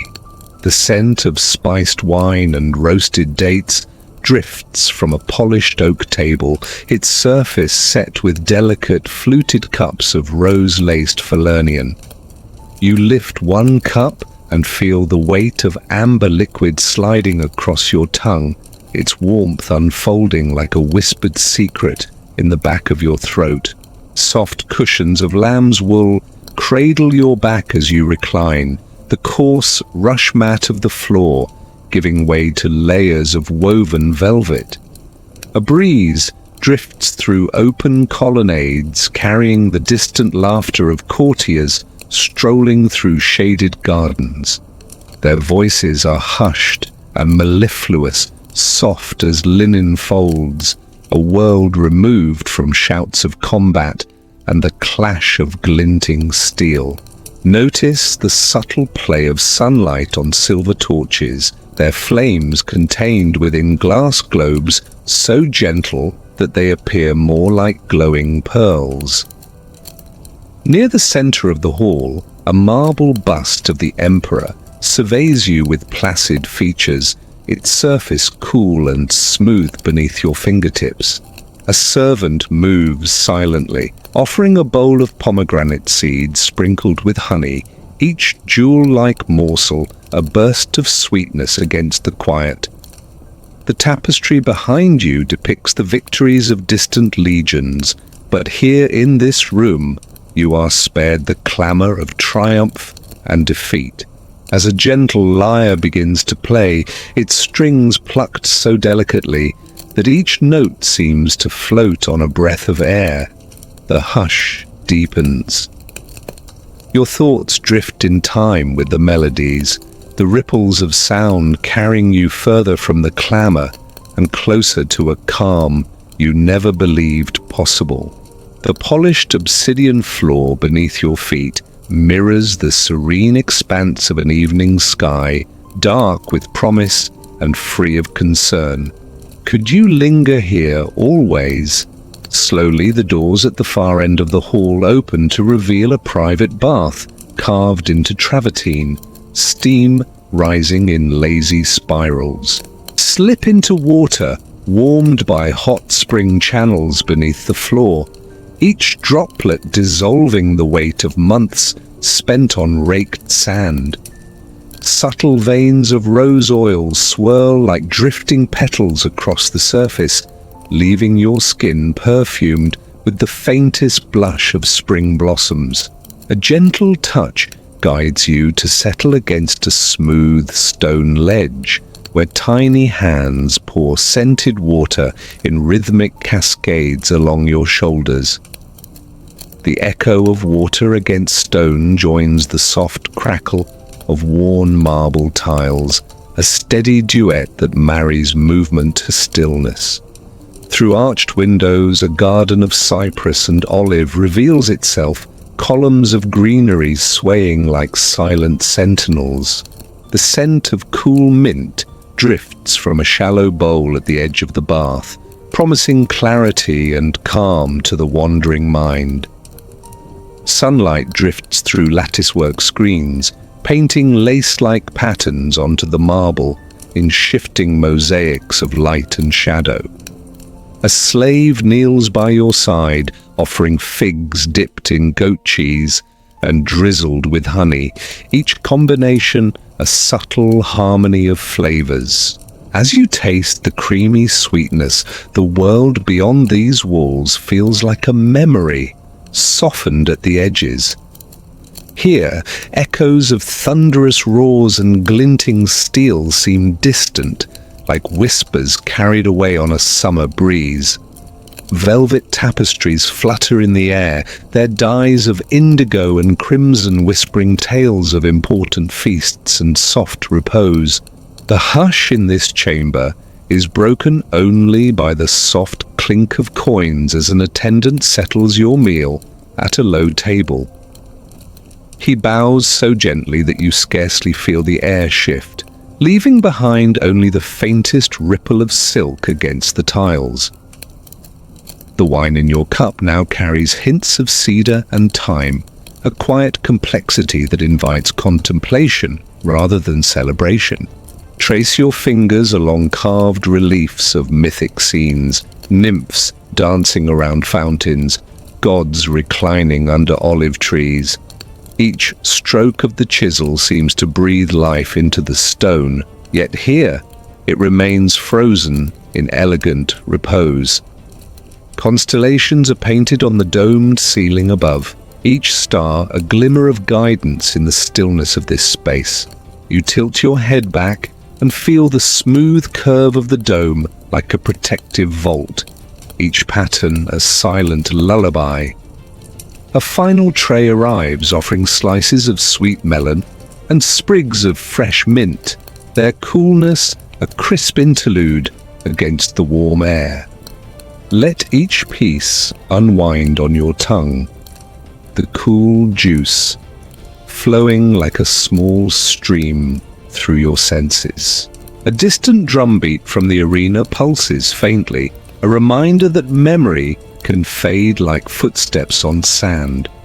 In this haven of marble and mist, the rhythm of life slows to a gentle cadence that mirrors your own exhale. Rest your head on a cushion of silk, the world narrowing to this moment of tranquil repose.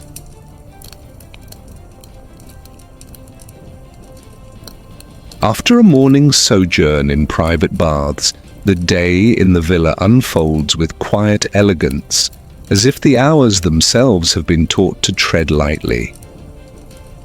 You walk down a corridor lined with tall cypress topiaries sculpted into graceful swans, their stone forms softened by creeping ivy and the hush of dripping water. Soft sunlight filters through lattice windows, painting latticework shadows across polished terracotta tiles that still hold the faint warmth of the rising sun. Slaves bearing trays of honeyed grapes and fresh olives move with nearly silent steps, their footsteps cushioned by worn rush mats on the corridor floor.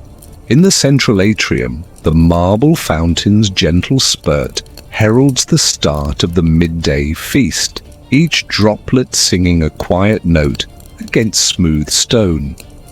You recline on a couch draped in lavender-dyed wool, while servants arrange platters of roasted dormice glazed with date syrup and sprinkled with poppy seeds. The aroma of spiced meats blends with the floral whisper of lavender and the subtle tang of salted fish, composing a feast that feels more like a lullaby of flavors. Each bite of soft dormouse flesh yields a mellow sweetness that eases the tension in your jaw and softens the edges of your thoughts. A gentle breeze swirls around you, carrying fresh strands of basil and mint that swirl lazily through the open archways.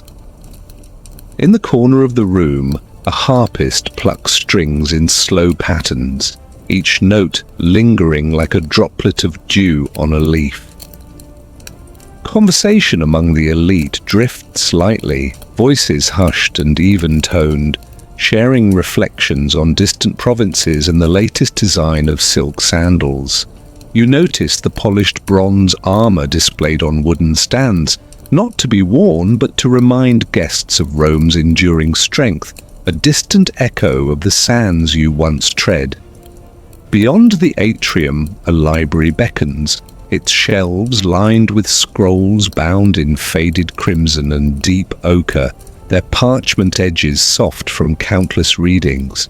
As you settle into a leather-bound chair, its surface cool against your skin, a scriptorian slave unrolls a scroll of epic verse, offering you the chance to hear tales of heroes in accents so measured they seem to float.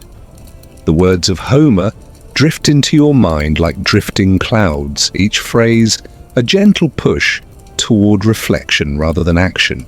The crackle of papyrus meets the muted rustle of shifting cloaks as listeners lean in, drawn by the cadence of each line. You imagine yourself among those ancient figures, their deeds monumental, yet recounted here with the soft clarity of a bedtime story. Outside, the manicured gardens stretch beneath a high portico, rows of rose bushes punctuated by statues of nymphs caught in mid-dance, their features calm and unhurried. You walk barefoot on cool grass dew-kissed from the morning mist, each blade bending under your weight and springing back in silent greeting. The echo of distant cymbals drifts faintly from the amphitheater, reminding you of applause, but here it is as distant as a dream half remembered. In a semicircle of chairs carved from olive wood, philosophers debate the nature of virtue, their voices measured so precisely that even disagreement feels like a gentle tide.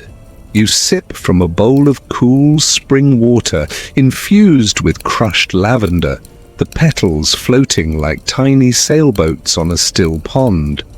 Soft laughter ripples through the circle when a speaker makes a wry observation about the fickleness of fate, but the laughter is more of a shared smile than a burst of sound. Could this gentle ease extend for all your days? As the sun arcs high, servants unfurl an awning of dyed canvas above the gathering, its muted stripes offering respite and softening the light into a calm, sepia tone.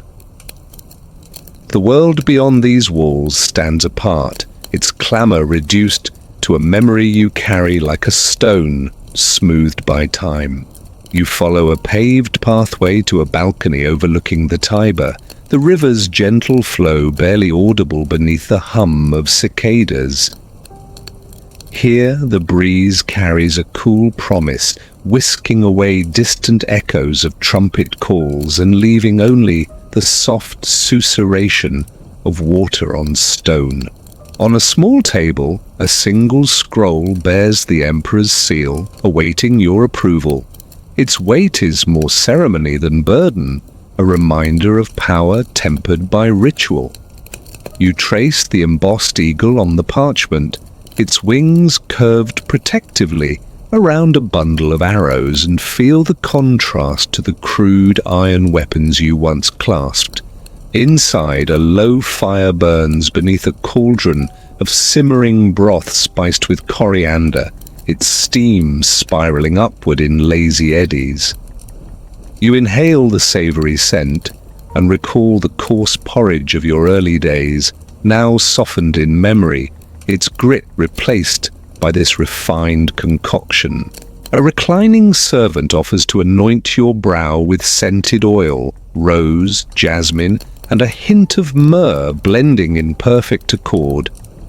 Each drop cools your skin as it slides over your forehead, like a silent benediction that calms the racing pulse. Through arched doorways you glimpse a banquet hall prepared for evening revelries, long tables laid with silver platters and garlands of fresh laurel. Flickering lamps hang like fireflies caught in glass, their glow steady and unhurried against the gathering dusk. Soft strains of flute music begin to drift through the halls, its timbre gentle enough to coax a smile rather than stir the blood. Yet you remain here in the quiet hallway, suspended between day and night, between the roar of the crowd and the hush of this gilded world. Your thoughts float free, carried on the current of gentle melodies and the whisper of rustling leaves beyond the columns. Each breath is an invitation to linger, each heartbeat echoing softly in the silent spaces of this grand home. The boundary between memory and present sensation blurs, leaving only the sense of being cradled by time itself.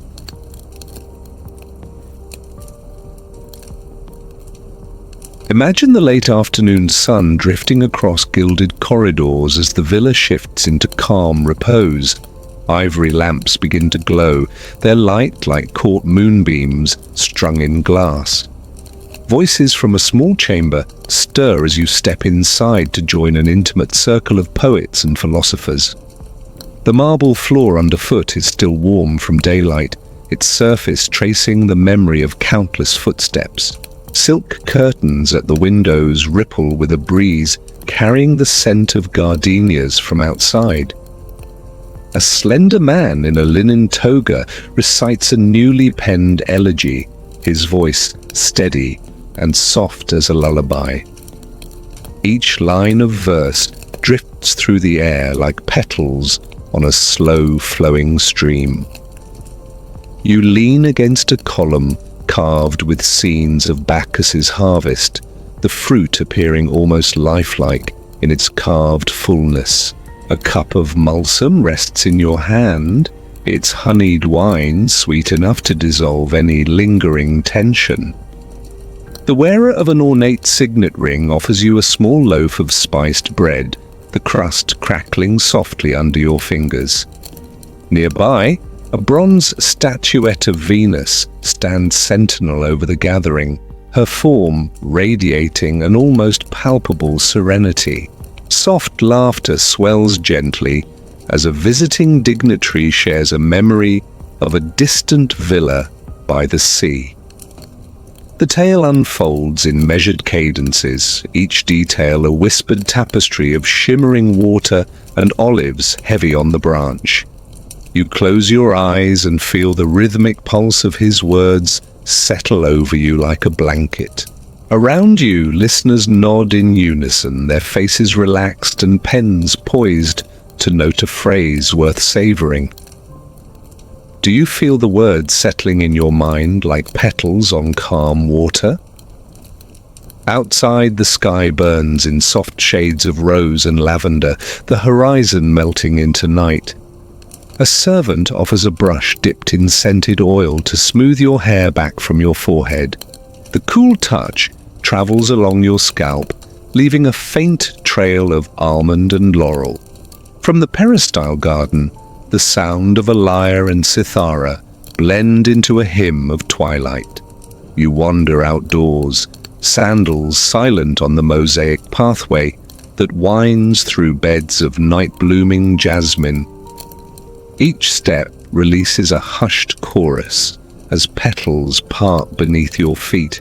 Lanterns shaped like rippling seashells hang from low branches, their light wavering like fireflies. A small pool reflects the starlit sky, its surface as smooth as polished obsidian. The cool water laps gently at a carved edge, echoing the distant rush of the Tiber in muted remembrances.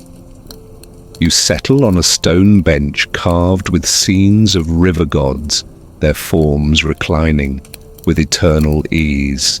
The scent of rose petals floats across the pool, mingling with the echo of strings and soft chants. In this hush, the world beyond the villa feels like a distant dream, fading at dawn. As night deepens, a table appears laden with figs soaked in wine and wheels of soft cheese. Each taste is a quiet revelation, the flavors unfurling like velvet ribbons in your mouth. The host pours chilled water from a silver ewer, the liquid singing as it glides into a cup. Conversation turns to the day's events in the Senate, but spoken in such calm tones that even matters of state seem gentle. You observe faces lit by the glow of oil lamps, their features softened in the half-light. A chorus of cicadas begins its nighttime song, a rhythmic hum that underpins the villa's stillness. In the distance, you catch a faint echo of distant cheers from the games, but here it is, reduced to a soft heartbeat. As the hour grows late, a final recitation begins, a hymn to the gods that drifts across the courtyard. Each syllable falls like a droplet of dew, bright and fleeting in the cool night air. You close your eyes and let the verses carry you toward an untroubled slumber. A gentle breeze stirs your tunic, its touch as light as a moth's wing. The faint aroma of lavender oil lingers around your pillow of embroidered linen. Every breath you take feels deeper and slower, drawn out by the hush that envelops the villa. In this realm of marble and moonlight, the boundary between waking and dreaming dissolves. Your thoughts drift like clouds across a still sky, each one soft and weightless. Here, the life of an elite Roman unfolds in serene passages, a gentle contrast to the arena's fierce demands.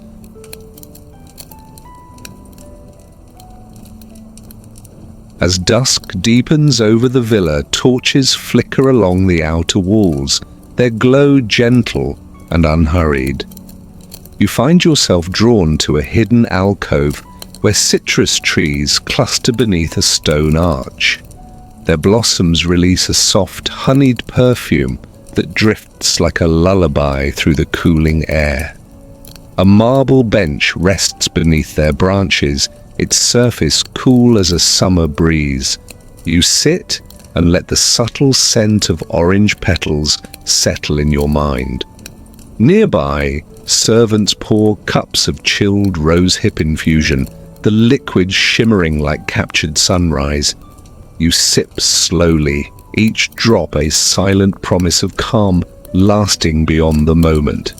Soft footsteps approach along the gravel path, the stones crunching in a gentle staccato. A friend from the imperial court offers quiet conversation about the patterns of the stars. Their voice is low and measured, as though speaking to the night itself. You glance upward and see the first faint pinpricks of light in the darkening sky. The stars appear more vivid here, unburdened by the bustle you once knew. A chill breeze stirs the leaves overhead, carrying the distant echo of temple bells. It is a subtle reminder of rituals performed at twilight, each one a gentle exhale of gratitude. The scent of myrrh drifts from a brazier beyond the trees, its smoke curling in silent spirals. You watch the tendrils of smoke rise, imagining them lifting cares away like ash on the wind. The friend gestures toward the horizon, describing how the sun's last rays glaze the river in molten gold. You can almost feel the warmth lingering on your cheeks, even as night settles. In the quieter light, the villa's stone columns take on a soft, violet hue. A brass gong rings out from the inner courtyard, marking the end of day's formal gatherings. The tone resonates in the stillness, each reverberation a soothing reminder of order. Servants move lanterns to the terrace overlooking the gardens, their hands steady and sure. The lanterns glow like lantern flowers opening at dusk, petals of light softening the edges of night. A platter appears, laden with almonds and fresh figs, each piece cooling on a marble surface. You taste a fig first, its sweetness balanced by a hint of tannin that echoes in your mouth. Almonds follow, their gentle crunch a tactile echo in the vast quiet around you. A gentle voice asks if you would like to hear a story passed down from the Vestal Virgins. You nod and lean closer as the tale unfolds in calm, hushed tones. The story speaks of renewing flames of guardianship and the delicate balance between fire and stone. Each word is chosen like a careful brushstroke on a canvas of silence. Now it feels as though time itself has slowed, each moment stretching into the next, like soft silk. You sigh and feel your shoulders drop, unburdened by expectation. Was there ever a world as serene as this? In the pale glow of lantern light, the villa's gardens transform into a nocturnal retreat.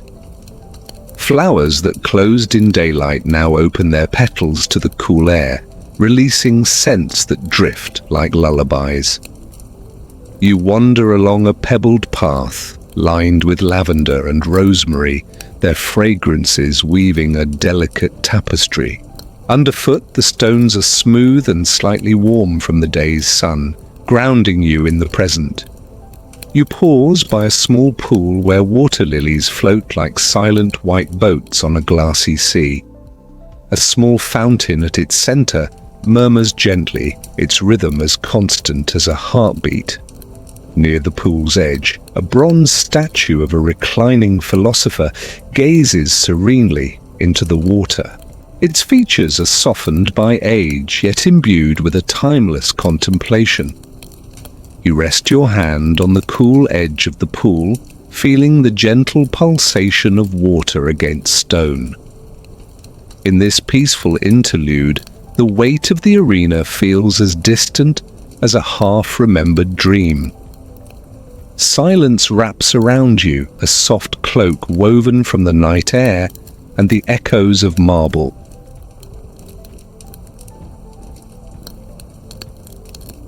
Picture the flicker of torches as they follow you down a narrow corridor toward your private chambers.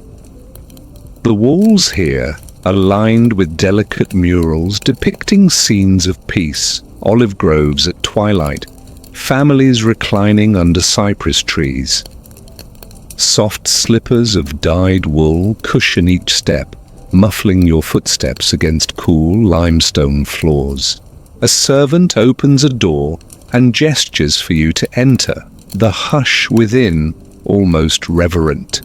The bed in the center of the room is carved from walnut wood, its headboard inlaid with mother-of-pearl in a pattern of moonflowers.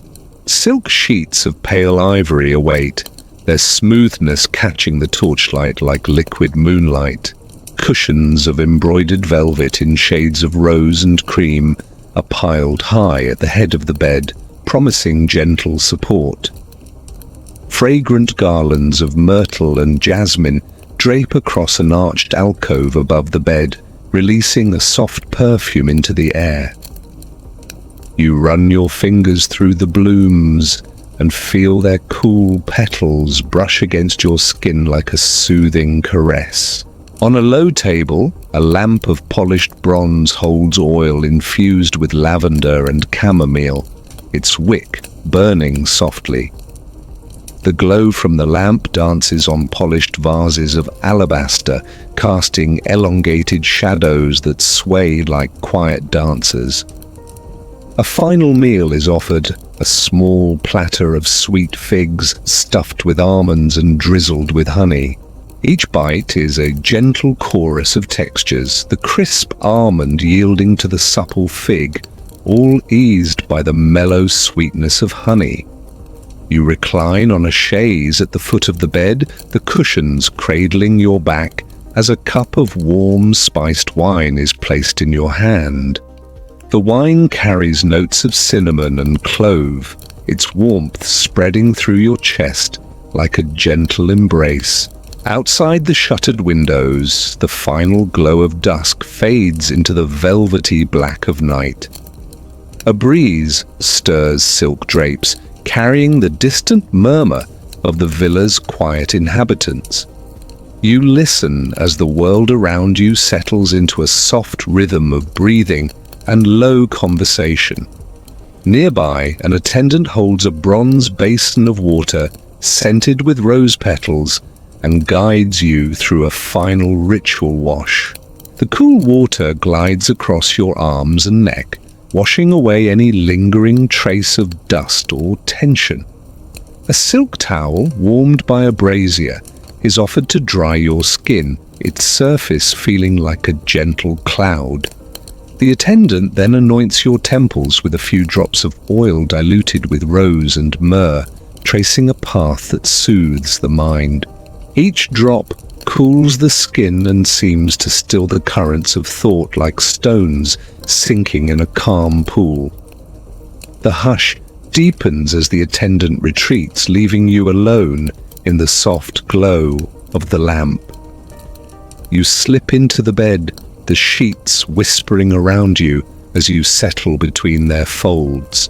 The head of the bed curves to embrace you, as though carved explicitly for the shape of your body.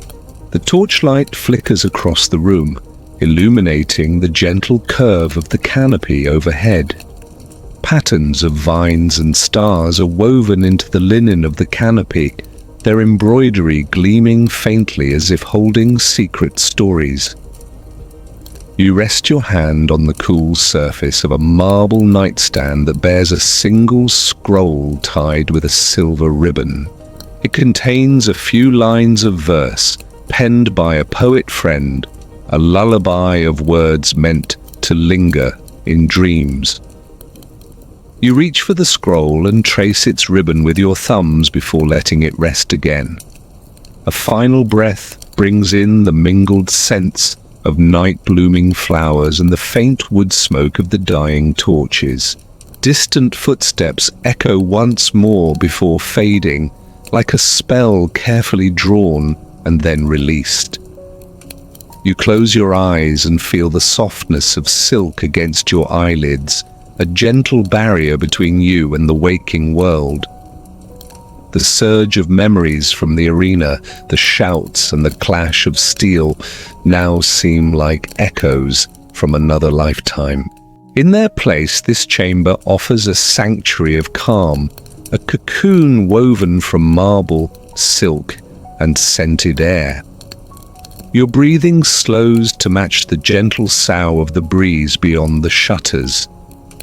Thought by thought, you release the concerns of the day, allowing each to drift away on the currents of night. Even the scroll of verse rests softly at your side, its words ready to float through your dreams.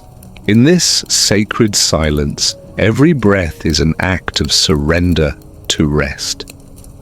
Outside, the villa stands softly silhouetted against the moon, a silent guardian of gentle nights. Here, in this quiet chamber, the world narrows to the space between your breaths. A final flicker from the lamp catches the glimmer of mother of pearl at the headboard before fading. The last thought you carry is the soft rhythm of your own heartbeat, steady as the turning of a distant star. You drift beyond thought, floating on the edge of dreams that await in the hush of night.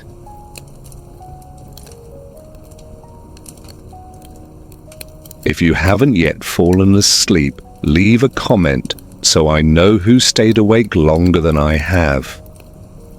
May the contrast between those fierce sands and this marble sanctuary remind you how far we become. Rest easy and let these images carry you into a gentle slumber. Good night from Nightfall Chronicles.